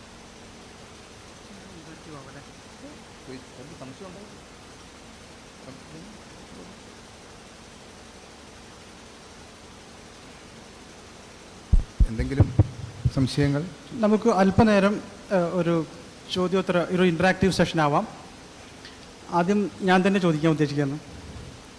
ഞാൻ ഇതിൻ്റെ ഒരു സംഘാടക സമിതിയിൽപ്പെട്ട ആളാണെങ്കിലും സാധാരണ രീതിയിലൊരു പ്രോഗ്രാം ഓർഗനൈസ് ചെയ്ത് ആളുകളെ വിളിക്കാനും ഇതിനൊക്കെ പുറത്ത് സ്പെൻഡ് ചെയ്യാനാണ് സാധാരണ ചെയ്യാറ്. പക്ഷേ അതേ സമയത്ത് എന്നെ വളരെയധികം പിടിച്ചു കുലുക്കിയ ഒരു പ്രോഗ്രാമാണ് ഇപ്പോൾ നടന്നതെന്ന് ഞാൻ മനസ്സിലാക്കുന്നത്. കാരണം ഇവിടെ കാണിച്ചിട്ടുള്ള സ്ലൈഡുകളിലെ ഓരോ പോയിന്റുകളിലും നമ്മുടെ ഹൃദയത്തിലേക്കാണ് ഇട്ടു തന്നത്. ഓരോ പ്രശ്നങ്ങളും ഇത് ഞാൻ ഇന്ന കാര്യത്തിൽ ഇത്ര ഞാൻ ചെയ്യുന്നുണ്ടല്ലോ, അത് എങ്ങനെ ഞാൻ പരിഹരിക്കണം, എൻ്റെ ഹെൽത്ത് ഇമ്പ്രൂവ് ചെയ്യുന്ന മാത്രമല്ല മെൻ്റൽ ഹെൽത്ത്, സോഷ്യൽ റെസ്പോൺസിബിലിറ്റി, മലിനീകരണം, ഇങ്ങനത്തെ പല വിഷയങ്ങളിലും വളരെ കാര്യപ്രസക്തമായിട്ടുള്ള പോയിന്റുകൾ മാത്രം നമുക്ക് തന്ന ഡോക്ടർ മെഹറൂഫ് രാജിന് ആദ്യം ഞാൻ നന്ദി പ്രകാശിപ്പിക്കുകയാണ്. ഈ പ്രശ്നങ്ങളിലെല്ലാം സത്യം പറഞ്ഞാൽ എനിക്ക് ചോദ്യം വരുന്നില്ല. കാരണം എന്താ വെച്ച് കഴിഞ്ഞാൽ ഇദ്ദേഹത്തിൻ്റെ ക്ലാസ്സിൽ തന്നെ ഇൻഡയറക്റ്റ്ലി അതിനുള്ള ഉത്തരങ്ങളുണ്ട്. ഓരോ പ്രശ്നങ്ങൾ അവതരിപ്പിക്കുമ്പോഴും ഇതിന് പരിഹാരം എന്താണ് എന്ന് ഞാൻ ചോദിക്കേണ്ടി വരുന്നില്ല. കാരണം അത് ഞാൻ മനസ്സിലാക്കുന്ന, എന്നെ പോലെ തന്നെ നിങ്ങളെല്ലാവരും മനസ്സിലായിട്ടുണ്ടായിട്ടുണ്ടും ഓരോന്നിനും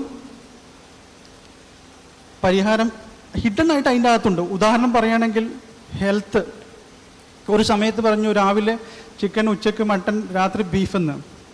ഇന്നലെ എൻ്റെ ഭാര്യ വീട്ടിലേക്ക് എന്നെ ക്ഷണിച്ചു. അവർ ബേസിക്കലി കോഴിക്കോട്ടുകാരാണ് നിങ്ങൾ പറയുന്ന പോലെ, പിന്നെ താന്നൂരും കൂടെയാണ്. അപ്പോൾ ഉച്ചയ്ക്ക് മാത്രം ഞാൻ അവിടെ ചെന്നപ്പോൾ കറികളിൽ ചിക്കൻ ഒന്നിൽ കൂടുതൽ തരം ഉണ്ടായിരുന്നു. എനിക്ക് വളരെ പ്രിയപ്പെട്ട ഒരു ബീഫിൻ്റെ ഒരു പ്രത്യേകതരം ഫ്രൈ ഉണ്ടായിരുന്നു. മട്ടൻ ഇഷ്ടു വേറെ ഉണ്ടായിരുന്നു. എൻ്റെ കൂടെയുള്ള ഭാര്യയും മകളും ഇവിടെ ഉണ്ട്.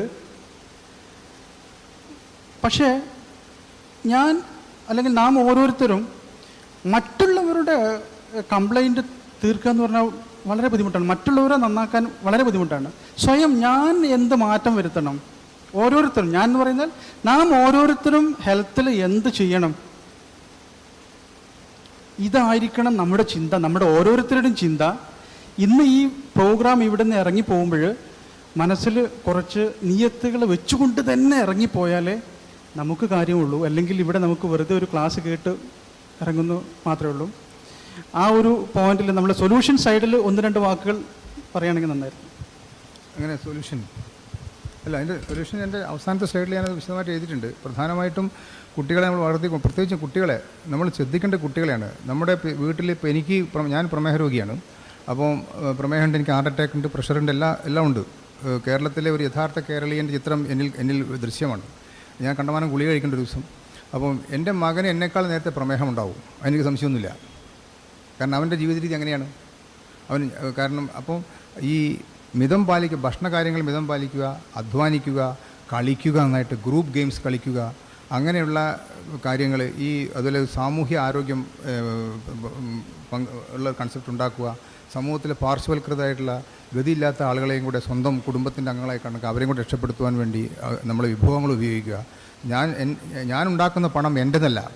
അള്ളാഹുവിൻ്റെ കണക്കുകൂട്ടൽ എങ്ങനെ വെച്ചാൽ പണത്തിൻ്റെ കാര്യസ്ഥൻ മാത്രമാണ് മനുഷ്യൻ. അത് ഞാൻ ഉണ്ടാക്കിയ പണം എൻ്റെതല്ല. എന്നെ അള്ളാഹു അത് സൂക്ഷിക്കുവാൻ ഏൽപ്പിച്ചിരിക്കുകയാണ്. ഞാൻ എങ്ങനെയാണ് ചിലവഴിക്കുന്നത് അള്ളാഹു വളരെ വ്യക്തമായി നോക്കിക്കൊണ്ടിരിക്കുന്നുണ്ട്. അതിലൊക്കെ നമ്മളൊക്കെ പരാജയപ്പെടുകയാണ്. ആ പണം എൻ്റേതല്ല, ഞാൻ വെറും സൂക്ഷിപ്പുകാരൻ മാത്രമാണ്. അപ്പം അങ്ങനെയുള്ള കുറേ കൺസെപ്റ്റുകൾ, പിന്നെ പ്രത്യേകിച്ചും തീൻമേശയിൽ അടക്കം, അതബ്, തീൻമേശയിൽ സംയമനം പാലിക്കുക എന്നുള്ള നിർബന്ധമുള്ള കാര്യമാണ്. കണ്ടതെല്ലാം വാരി വലിച്ച് തിന്നുക, ഈ പൊരിച്ചതും കരിച്ചതുമൊക്കെ അതിന് ശക്തമായി, പ്രത്യേകിച്ച് നമ്മുടെ പല സമൂഹ ആൾക്കാരും പറയാറുണ്ട്, മറ്റ് അന്യ സമുദായക്കാർ, നിങ്ങളുടെ ആൾക്കാരെന്താ സാറേ എങ്ങനെ തിന്നുന്നത്? നമ്മൾ അതുപോലെ വസ്ത്രം വാങ്ങുന്നില്ല, എത്ര രൂപയാണ് ഭക്ഷണം. ഇപ്പം എൻ്റെ കൂടെ വർക്ക് ചെയ്യുന്ന സ്റ്റാഫ് നേഴ്സുണ്ട്, ഹെഡ് നേഴ്സ്, തൃശ്ശൂർക്കാരിയാണ്. അവർ തൃശ്ശൂർ വലിയ പേര് കേട്ട ഒരു ടെക്സ്റ്റൈൽ ഷോപ്പിൽ അവർ ചുരിദാർ വാങ്ങാൻ പോയി. ക്രിസ്ത്യനാണ്. അവരും 3 പെൺകുട്ടികൾ അവർക്കുള്ളത്. അപ്പോൾ അവരെ ഒരു സ്ത്രീ ആനയിച്ച് ഉള്ളിലേക്ക് കൊണ്ടുപോയിട്ട് അതിലൊരു ഫ്ലോർ കംപ്ലീറ്റ് ചുരിദാറാണ്. അവിടെ കൊണ്ടുപോയിട്ട് ഒരു മൂലയിലേക്ക് കൊണ്ടുപോയിട്ട് ചുരിദാറിൽ. അപ്പോൾ അടുത്ത മൂലയിൽ നല്ല മികച്ച കണ്ണഞ്ചിപ്പിക്കുന്ന ചുരിദാർ ധാരാളം ഉണ്ട്. അവരെ കൊണ്ടുപോകുന്നത് ഒരു മിഡിയോക്കർ സൈഡിലേക്ക്, അധികം വിലയില്ലാത്ത, അധികം കളർഫുൾ അല്ലാത്ത ചുരിദാറിൻ്റെ കൂട്ടമുള്ള ഒരു മൂലയിലേക്കാണ് ഈ സ്ത്രീയെ കൊണ്ടുപോകുന്നത്. അപ്പോൾ ഈ സ്ത്രീ ഇങ്ങനെ തിരിഞ്ഞു, അല്ല അവിടെ മുന്തിയൊക്കെ ഉണ്ടല്ലോ, എന്താ അങ്ങോട്ട് കൊണ്ടാക്കുന്നത്? അപ്പോൾ അവർ പറഞ്ഞ മറുപടി എന്നെ വല്ലാതെ ചിന്തിച്ചിട്ടുണ്ട്. അതിൻ്റെ പിറ്റേന്ന് അവരെന്നെ വിളിച്ചു, എന്നോട് ഡോക്ടർ സാറ് കണ്ടമാൻ ക്ലാസ് എടുക്കാൻ മതി, ഇത് പറയണം. അപ്പോൾ ആ സെയിൽസ് ഗേൾ പറഞ്ഞതെന്ന് വെച്ചാൽ അത് മുസ്ലിംസിനുള്ളതാണ്, നിങ്ങൾക്കുള്ളതെല്ലാം. You understand? ഈ വാക്കാ പറഞ്ഞത്. അത് നിങ്ങൾക്കുള്ളതല്ല ചേച്ചി, അത് മുസ്ലിംസിനുള്ളതാണ്. കാരണം മുസ്ലിംസ് ആണെങ്കിൽ 5000-ൻ്റെയും 10,000-ൻ്റെയും വാങ്ങും, ഇവർ 500-ൻ്റെ വാങ്ങുള്ളൂ. ഇത് നമുക്ക് ആ ഒരു പരാമർശം സമകാലിക മുസ്ലിം സമുദായത്തിന് ഒരു പ്രശംസയല്ല, അല്ലേ? സമകാലിക മുസ്ലിം സമുദായത്തിന് ഒരു പ്രശംസയല്ല. അത് നമ്മൾ അങ്ങേയറ്റം ഭയപ്പെടേണ്ട ഒരു കാര്യമാണ്. That's it.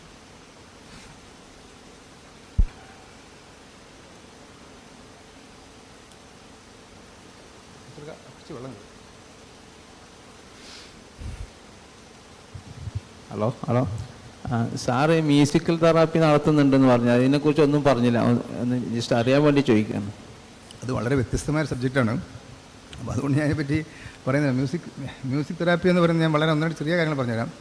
ഈ സംഗീതം ചികിത്സാ വിധിയായി ഉപയോഗിക്കുക എന്നുള്ളതാണ് സംഗീത ചികിത്സയുടെ പ്രധാനം. സംഗീതം ഒരു വിനോദമാർഗമല്ല, ഒരു ഹോബിയുമല്ല. അത് വളരെ ഗൗരവമായ രീതിയിൽ നിങ്ങൾ ചികിത്സാ രംഗത്തേക്ക് സംഗീതത്തെ ഉപയോഗിക്കുന്നതാണ് മ്യൂസിക് തെറാപ്പി എന്ന് പറയുന്നത്. അത് വളരെ ഗൗരവമുള്ള വിഷയമാണ്. അപ്പോൾ ഓരോ രോഗവും വരുമ്പോഴും മനുഷ്യന് അതുമായി ബന്ധപ്പെട്ട ഉത്കണ്ഠ ഉണ്ടാവും, ആകാംക്ഷയുണ്ടാവും, വിഷാദമുണ്ടാവും, ഡിപ്രഷൻ ഉണ്ടാവും, മനസ്സംഘർഷമുണ്ടാവും, സ്ട്രെസ് ഉണ്ടാവും. ഈ സ്ട്രെസ്സും ഉത്കണ്ഠയും വിഷാദവും ഒക്കെ സാന്ത്വന സംഗീതം ഉപയോഗിച്ചുകൊണ്ട് നമ്മൾ തടയുകയാണ്. അങ്ങനെയാകുമ്പോൾ നമ്മൾ നന്നായിട്ട് ഉഴുതുമറിച്ച് വിത്തിട്ടിട്ടുള്ള ഒരു പാടത്തെ വിതയ്ക്കുന്നത് പോലെ ഉണ്ടാവും. മനുഷ്യൻ്റെ മനസ്സിലുള്ള നിഷേധാത്മക മൂല്യങ്ങൾ മുഴുവൻ സംഗീതം കൊണ്ട് നമ്മൾ മാറ്റിവെച്ചതിന് ശേഷം നിങ്ങൾ ചികിത്സിച്ച് കൊടുത്തു നോക്കൂ. 15 ദിവസം കൊണ്ട് മാറുന്ന രോഗം 10 ദിവസം കൊണ്ട് മാറും. This is what is music therapy. അതിന് ആ വ്യക്തിക്ക് ഇഷ്ടപ്പെട്ട, അയാൾക്ക് സുഖകരമായി തോന്നുന്ന സംഗീതം ഉപയോഗിക്കുന്നു, അത്രേ ഉള്ളൂ. That's what.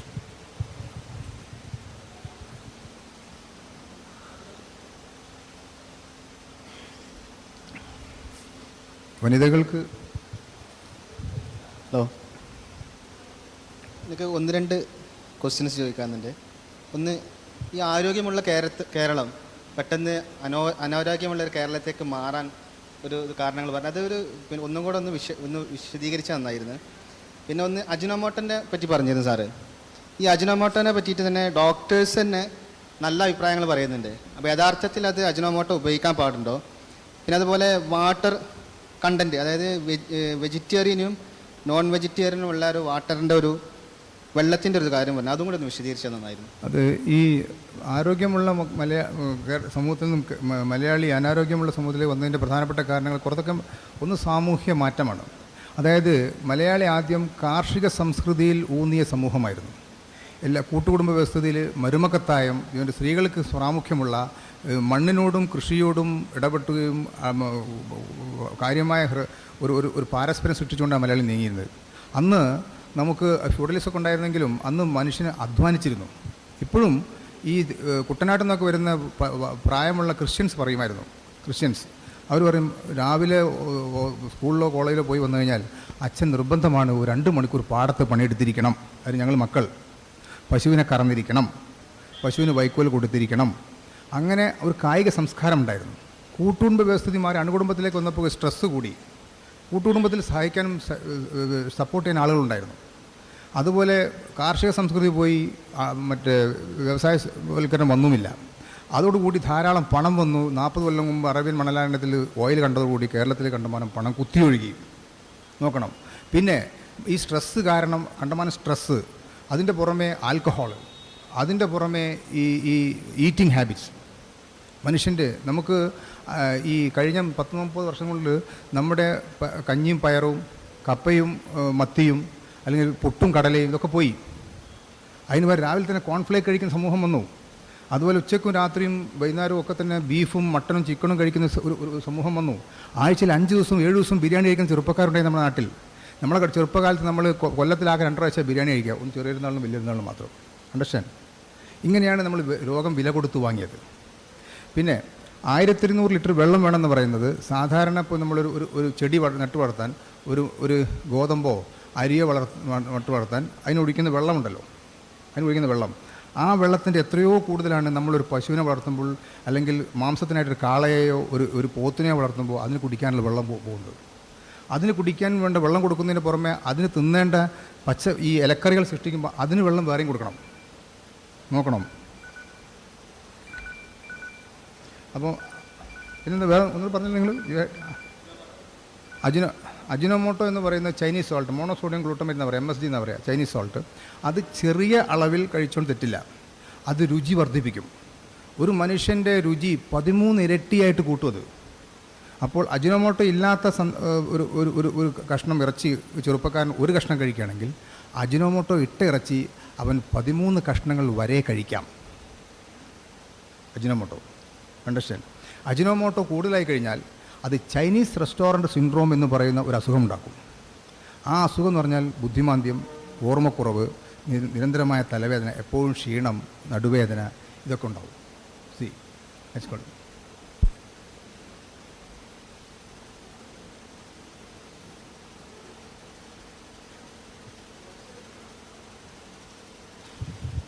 സസ്യബുക്കാണ് എന്ന രീതിയിലുള്ളൊരു പരാമർശം കേട്ടു. അത് ഇന്ന് വരെ നമ്മുടെ വേദികളിൽ പൊതുവെ അങ്ങനെ കേൾക്കാറില്ല. നമ്മുടെ ചില CD വരെ മാംസബുക്കാണ് എന്ന് സമർത്ഥിക്കാനുള്ള ശ്രമങ്ങളാണ് ഉണ്ടായിട്ടുള്ളത്. നമ്മുടെ പല്ലിൻ്റെ ഘടനയൊക്കെ അതിന് അവർ പറയാറുണ്ട്. അതൊന്ന് വിശദീകരിക്കാൻ പറ്റും? സസ്യബുക്ക് എന്ന് പറഞ്ഞാൽ ഞാൻ പറഞ്ഞല്ലോ, അള്ളാഹു ഒരു ജീവിയെ സൃഷ്ടിക്കുമ്പോൾ ആ ജീവിയുടെ ഭക്ഷണവും തീരുമാനിച്ചിട്ടുണ്ടാവും. അതുകൊണ്ടാണ് കാള മാംസം കഴിക്കാത്തതും ഈ പൂച്ച അല്ലെങ്കിൽ നരി പുല്ല് തിന്നാത്തതും. അപ്പോൾ അങ്ങനെ വരുമ്പം അതിനനുഗുണമായ പല്ലുകളെയാണ് ഈ ജീവികൾ കൊടുക്കുക. ഈ മാംസം കഴിക്കുന്ന ജീവികൾക്ക് ശക്തമായ കോമ്പല്ലുകൾ ഉണ്ടാവും. That's called canine teeth. അതൊരു മനുഷ്യന് 4 ഉണ്ടാവും, ഓരോ ഭാഗത്തും 1. അത് നീണ്ടിരിക്കും. നിങ്ങളൊരു നരി വായ വിളിച്ചാൽ കാണാം പല്ലുകൾ. അത് ഡ്രാക്കുള സിനിമയിൽ കാണാം. ഡ്രാക്കുള കണ്ടി ഇവിടെ രക്തം കുടിക്കാൻ വേണ്ടി ബ്രാം സ്റ്റോക്കറുടെ. അപ്പോൾ അവർക്ക് മുകളിൽ 2 താഴെ 2 വലിയ നീണ്ട പല്ലുകളുണ്ടാവും, കോമ്പല്ലുകൾ. അത് മനുഷ്യനില്ല. തീർന്നില്ല. ആനയുടെ അണപ്പല്ല് വളരെ വലുതാണ്. അണപ്പല്ല് എന്ന് പറഞ്ഞാൽ മോളാർ ടീത്ത്. അത് ഈ പുല്ല് ചവച്ചരയ്ക്കാനുള്ളതാണ്. അതിന് നല്ല സർഫസ് ഉണ്ടാവും, ഉപരിതലം. മനുഷ്യൻ്റെ അണപ്പല്ല് സർഫസ് ഉള്ളതാണ്. മനുഷ്യൻ്റെ അണപ്പല്ല് വിശാലമാണ്. അപ്പോൾ അള്ളാഹു വിഭാവനം ചെയ്യുന്ന മനുഷ്യൻ കൂടുതൽ സസ്യാഹാരം കഴിക്കണം എന്നുള്ളതാണ്. പക്ഷേ മനുഷ്യൻ മിശ്രഭോജിയാണ്. മനുഷ്യൻ മാംസവും കഴിക്കുന്നുണ്ട്. പക്ഷേ നമ്മുടെ കുട്ടികൾ സസ്യാഹാരമൊക്കെ കണ്ട് മാറ്റിക്കൊണ്ട് വെക്കും. വെറും മാംസം മാത്രം കഴിക്കുന്ന സ്വഭാവമായി മാറിക്കഴിഞ്ഞു. അതാണ് അർത്ഥം.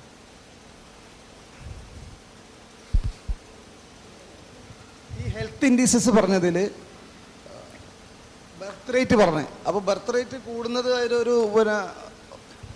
ഹെൽത്തിൻ്റെ അല്ല, അത് ഞാൻ അവിടെ സൂചിപ്പിക്കുന്നുള്ളൂ. ബർത്ത് റേറ്റ് ഇൻഡെക്സ് ആണെങ്കിലും അതിൻ്റെ സൂചി ബർത്ത് റേറ്റ് കുറയുക ചെയ്യുന്നത്. ബർത്ത് റേറ്റും കുറയും, ഡെത്ത് റേറ്റ് കുറയും, മെറ്റേണൽ മോർട്ടാലിറ്റി റേറ്റ് കുറയും, ഇൻഫൻറ്റ് മോർട്ടാലിറ്റി റേറ്റ് കുറയും. ഈ 4 സാധനം കുറയുകയാണ്. ലൈഫ് എക്സ്പെക്റ്റൻസി മാത്രമേ കൂടുള്ളൂ. അപ്പോൾ ആരോഗ്യമുള്ള സമൂഹത്തിൽ ജനനനിരക്ക് കുറയും, മരണനിരക്ക് കുറയും, മാതൃമരണനിരക്ക് കുറയും, ശിശു മരണനിരക്കും കുറയും, ആയുർദൈർഘ്യം മാത്രം കൂടും. അങ്ങനെയാണ്. അതാണ്.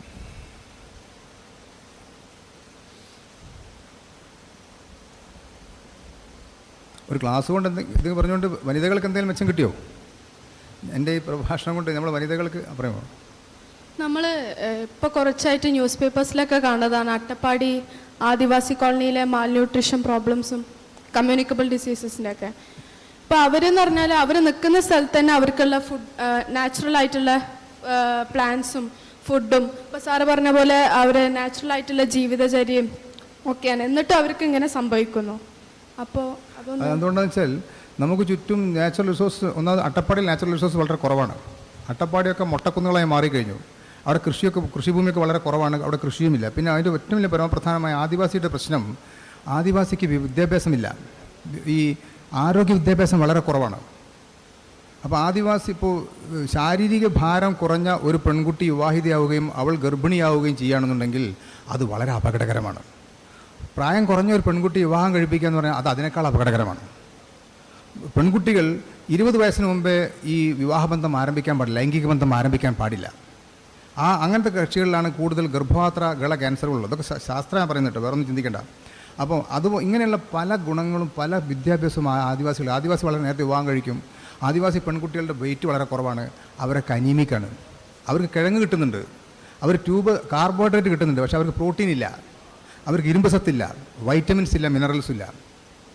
അവരിഷ്ടംപോലെ ഈ കിഴങ്ങുകൾ കഴിക്കും, കാർബോഹൈഡ്രേറ്റ് കഴിക്കുമ്പോൾ എന്ത് പറ്റുമെന്ന് വെച്ചാൽ അവർക്ക് ഈ രക്തക്കുറവുണ്ടാകാം, ഈ പ്രോട്ടീൻ കുറവുണ്ടാകാം, ഈ മാംസപേശി ചുരുങ്ങിപ്പോകാം, ശോഷിച്ചു പോകാം, ബോഡി വെയിറ്റ് കുറയാം, രക്തം കുറയാം, അതൊക്കെ ഉണ്ടാവാമല്ലോ. ഇപ്പോൾ നമ്മളെ പൂർവികർക്കും കുറവായിരുന്നല്ലോ, പക്ഷെ അവർക്ക് ഹെൽത്ത് വളരെ മെച്ചപ്പെട്ടല്ലായിരുന്നു. പൂർവികർക്ക് എനിക്ക് തോന്നുന്നു അവർ കുറേ കൂടെ വിഭവങ്ങളെ അവർ നാട്ടറിവ് കൊണ്ടും ഈ നേരറിവുകൾ കൊണ്ടും നേർക്കാഴ്ചകൾ കൊണ്ടും പൂർവികർക്ക് ഇങ്ങനെ കിട്ടി. ഉദാഹരണമായിട്ട് ഞാൻ പറഞ്ഞില്ലേ, കഞ്ഞിയും പയറും രാവിലെ കുടിക്കണമെന്ന് പറയുന്നതിൻ്റെ അർത്ഥം എന്താ? കഞ്ഞി മാത്രം കുടിക്കരുത്, കഞ്ഞിയും പയറും കഴിക്കണമെന്ന്. പയർ പ്രോട്ടീനാണ്, കഞ്ഞി കാർബോഹൈഡ്രേറ്റാണ്. നിങ്ങൾ മത്തിയുടെ കൂടെ കപ്പ കഴിച്ചു നോക്കൂ, കപ്പ കാർബോഹൈഡ്രേറ്റാണ്, മത്തി പ്രോട്ടീനാണ്. പുട്ടും കടലയും, പുട്ട് കാർബോഹൈഡ്രേറ്റാണ്, കടല പ്രോട്ടീനാണ്. ഇഡ്ഡലി ഉഴുന്നും അരിയും, ഉഴുന്ന് പ്രോട്ടീനാണ്, അരി കാർബോഹൈഡ്രേറ്റാണ്. ഇത് നമ്മുടെ പ്രപിതാമഹന്മാർക്ക് തലമുറകളായി കിട്ടിയ സാധനങ്ങളാണ്. അങ്ങനെയുള്ള ഒരു സംവിധാനം ആദിവാസിക്ക് ഉണ്ടായിരുന്നോ എന്ന് ചോദിച്ചാൽ ഉണ്ടായിരുന്നിരിക്കാം. പക്ഷേ എവിടെയോ വെച്ച് ആദിവാസിയെ നമ്മളെ ഈ നാഗരികതയിലേക്ക് അവരെ നിങ്ങൾ വലിച്ചല്ലോ. ഇപ്പോൾ വയനാട്ടിലൊക്കെ പറ്റിപ്പോയെന്ന് വെച്ചാൽ ആദിവാസിക്ക് നമ്മളെ കാണുമ്പോൾ പേടിയാണ്. കാരണം നമ്മളെല്ലാം ഒരു കള്ളന്മാരവരുടെ മുമ്പിൽ അവർ തെറ്റ് പഠിപ്പിച്ച് അവരെ വിഭവങ്ങൾ ചൂഷണം ചെയ്ത ആൾക്കാരായിട്ട് അവർ കണക്കാക്കുന്നത്. അപ്പോൾ ആദിവാസിക്ക് വേണ്ട മാതിരി ഈ വിഭവങ്ങൾ ഉപയോഗിച്ചുകൊണ്ട് അരിയും ഗോതമ്പും പ്രോട്ടീനും മിനറൽസും വൈറ്റമിൻസും കഴിക്കുവാനുള്ള ഒരു ആരോഗ്യ ബോധവൽക്കരണം എവിടെ വെച്ച് നഷ്ടപ്പെട്ടു പോയിട്ടുണ്ട്, സംശയമൊന്നുമില്ല. അതാ പറ്റിയത്. പിന്നെ ആദിവാസികളെ നമ്മൾ മടിയന്മാരാക്കുകയും ചെയ്തു. ഇപ്പോൾ കൃഷിയില്ല. ആദിവാസി ഭയങ്കര മടിയാണ്. കാരണം എല്ലാ ഗവൺമെൻറ് ഒരു കൊടുത്ത് ഇപ്പം ചുരത്തിൽ എഴുതി വെച്ചിട്ടുണ്ട്, ഡോണ്ട് ഫീഡ് ദ മങ്കീസ്. കുരങ്ങുകൾക്ക് ഭക്ഷണം കൊടുക്കാൻ പാടില്ല. കാരണം അവ സ്വാഭാവികമായി ഭക്ഷണം തേടുന്ന കർമ്മം മറന്നുപോകും. അതുപോലെ ആദിവാസിയെ നമ്മൾ മടിയന്മാരാക്കി കഴിഞ്ഞു, എല്ലാം പീനട്സ് കൊടുത്ത് ഫ്രീ ബീസ് കൊടുത്തിട്ട്.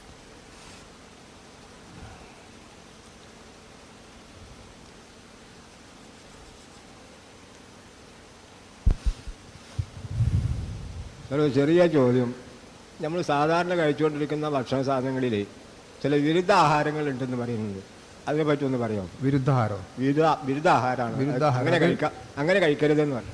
ആയുർവേദക്കാർ പറയുന്നതാണത്. ഞങ്ങളുടെ ആധുനിക വൈദ്യശാസ്ത്രത്തിൽ അതിനെപ്പറ്റി അത്ര വിവക്ഷയില്ല. ആയുർവേദം കുറേ കൂടെ വിശാലവും കുറേ കൂടെ ശാസ്ത്രീയമാണെന്നതിൽ ഒരു ഉദാഹരണം പറയാം. ഇപ്പം നമ്മൾ ഈ മത്സ്യവും പാലും കൂട്ടി കഴിക്കാൻ പാടില്ലെന്ന് പറയും, പാൽ ഉൽപ്പന്നങ്ങളും.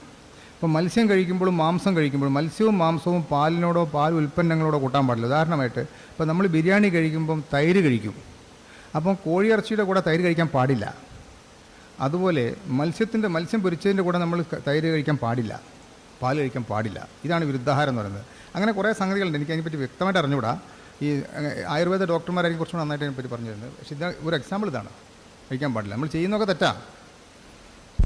ഇതിനോട് ബന്ധപ്പെട്ടൊരു ചോദ്യം എനിക്ക് ഓർമ്മ വന്നാണ്. ഞാൻ സാധാരണ ഈ അടുത്തിടെയായിട്ട് രാത്രി ഒരു ഗ്ലാസ് പാലും അതിലൊരു സ്പൂൺ തേന് കലക്കി എന്തോ ഒരു ടേസ്റ്റ് പോലെ തോന്നുന്നു. പക്ഷേ ചില ആളുകൾ പറഞ്ഞാൽ അത് ഈ പറയുന്ന രീതിയിലാണ്. അങ്ങനെയാണോ? ഞാൻ കേട്ടിട്ടുണ്ട്, തേനും പാലും മറ്റേ വിരുദ്ധമാണെന്ന് കേട്ടിട്ടുണ്ട്. I heard. സയൻസ് എനിക്കറിയാം കേട്ടോ. I don't no. ഞാൻ കേട്ടിട്ടുണ്ട്.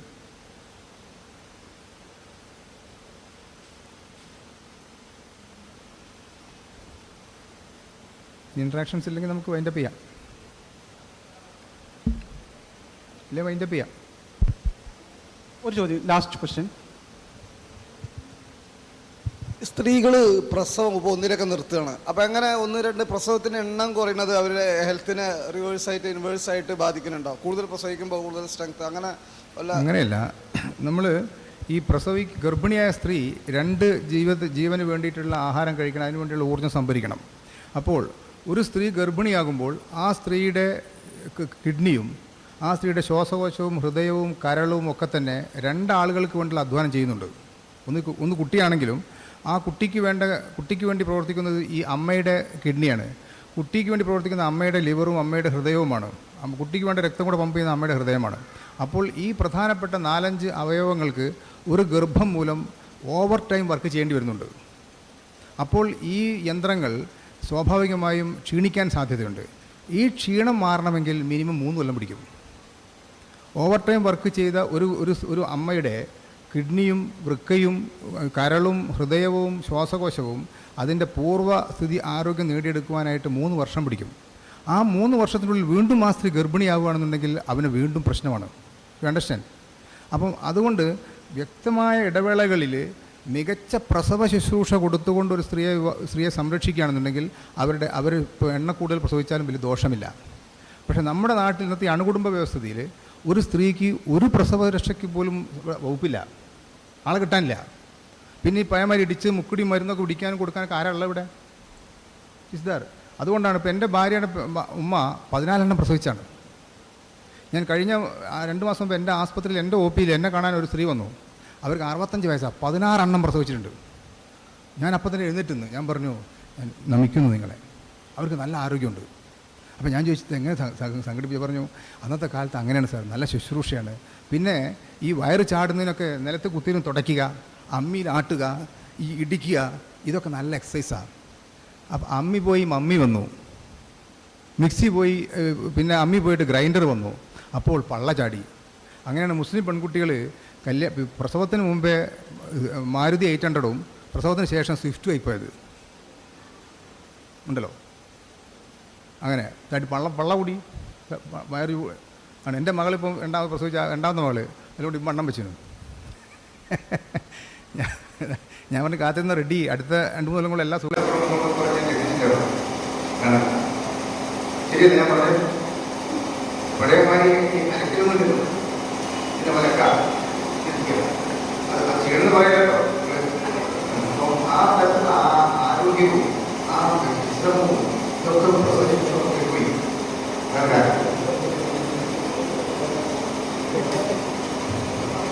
ഈ ചോദ്യം അവസാനം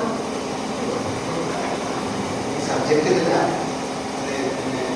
പെരുന്നാൾ സാധാരണ പെരുന്നാൾ എല്ലാവരും പോയി കൊടുത്തിട്ട് പിന്നെ 1-2 ദിവസത്തിന്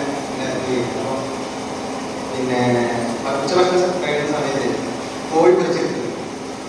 ഉമ്മാനോട് ചോദിച്ചു. ഉമ്മ പറഞ്ഞു അതുകൊണ്ട് നാളെ ഉച്ചക്കത്തേക്ക് വേണ്ടി മാറ്റി വെച്ചാൽ. ഉമ്മാനോട് പറഞ്ഞു ആ ഭക്ഷണം പിന്നെ ആ കോഴി ഈ സമയത്ത് പൊരിച്ചിട്ട് നമ്മൾ കഴിക്കുകയാണെന്നുണ്ടെങ്കിൽ, അതായത് ആ സമയത്ത് കഴിക്കും നമ്മൾ പിന്നെ ബോഡിക്ക് ആവശ്യമുള്ളത് മാത്രം എടുത്ത് ബാക്കി പുറത്താണ്. അതിന് ഞാൻ മനസ്സിലാക്കുന്നുണ്ട്. അപ്പോൾ നാളത്തേക്ക് മാറ്റി കഴിഞ്ഞാൽ കൂടുതൽ പ്രോട്ടീൻസ്, അതായത് പിന്നെ അതുകൊണ്ട് നമുക്ക് ബോഡിക്ക് പിന്നെ എന്താ പറയുക ആവശ്യമില്ലാത്ത രൂപത്തിലുള്ള കൂടുതലായിട്ട് വരില്ല ചെയ്യുന്നത്. അതൊന്ന് വിശദീകരിച്ചിരുന്നു. എനിക്ക് വ്യക്തമായി മനസ്സിലായില്ലത്. അതായത് നമ്മൾ ഒരു സമയത്തുള്ള ഒരു ഭക്ഷണം ഒരു 10 പീസ് കോഴി തിന്നാണ്. ഈ 10 പീസിന് പകരം 5 പീസ് ഇപ്പം തിന്നിട്ട് 5 പീസ് നാളത്തേക്ക് മാറ്റി വെച്ച് കഴിഞ്ഞിട്ട് പൊരിച്ച് വെച്ചതോ? അല്ല, പൊരിച്ച് വെച്ചല്ല, പൊരിച്ചിട്ട് തന്നെ തിന്നാൻ പോകുന്നത്. പൊരിക്കാത്തത്. അപ്പോൾ നമ്മൾ ഒരുമിച്ച് 10 പീസ് തിന്നതും 2 പ്രാവശ്യമായിട്ട് 5 പീസ് തിന്നതും വ്യത്യാസം ഉണ്ടോ എന്നുള്ളതാണ്. പിന്നെ ഒരുമിച്ച് 10 പീസ് തിന്നത് ഭയങ്കര അപകടമല്ലേ? അല്ല, അങ്ങനെ ഇറ്റ് ഈസ് വെരി ഡേഞ്ചറസ്. നിങ്ങൾ അടുപ്പിൽ തീ കത്തിക്കുന്നത് ഓർത്ത് നോക്കൂ. അടുപ്പിൽ തീ കത്തിക്കുമ്പോൾ എന്താ ചെയ്യുക? നമ്മൾ ചെറിയ കമ്പിട്ട് കൊടുത്താൽ ഇങ്ങനെ തീ ഇങ്ങനെ കത്തിക്കോളും. നിങ്ങൾ ആദ്യം വലിയൊരു മുട്ടിയുണ്ട് വെച്ച് കൊടുത്താൽ എങ്ങനെ ഉണ്ടാവും? ആ തീയാണ് കിട്ടുമോ?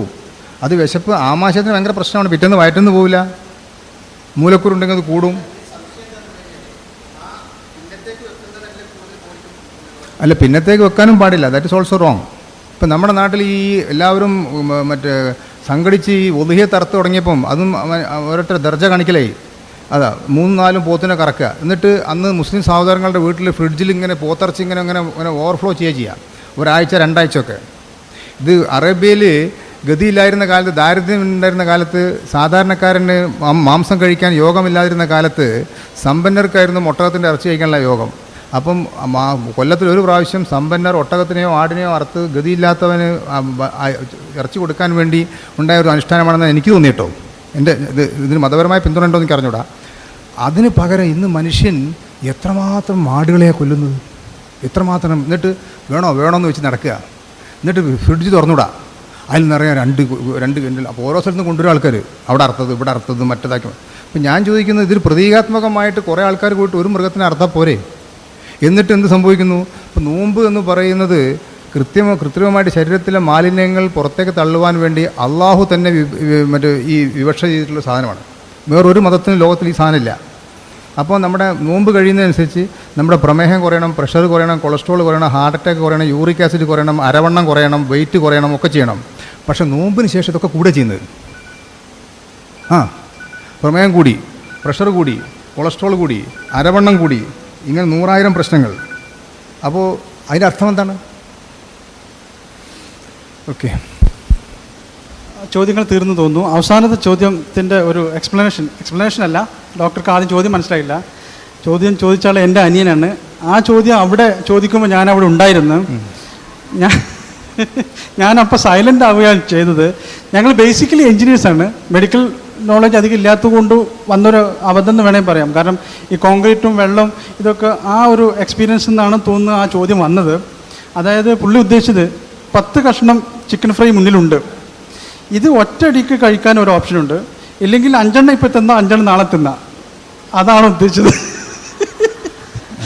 ഞാൻ പറയുന്നത്, നിങ്ങൾ 10 കഷ്ണത്തിന് ആകെ 1 കഷ്ണമേ കഴിക്കാൻ പാടുള്ളൂ, ബാക്കി നിങ്ങൾ വേറെ ആർക്ക് കൊടുക്കണം, നിങ്ങൾ കഴിക്കരുതെന്ന് എനിക്ക് പറയാനുള്ളത്. ഇനി നിങ്ങൾക്ക് 1 കഷ്ണം കഴിക്കാതിരിക്കാൻ സാധിക്കുമെങ്കിൽ ഞാൻ നിങ്ങൾക്ക് ഒരു 10-ൽ 10 മാർക്ക് തരും ചെയ്യും. 1 കഷ്ണം കഴിക്കാതെ. ഇപ്പം ഞാൻ മാംസം കഴിക്കാത്ത ആളാണ്. അപ്പോൾ എൻ്റെ വീട്ടിൽ മാംസം വാങ്ങാറൊന്നുമില്ല.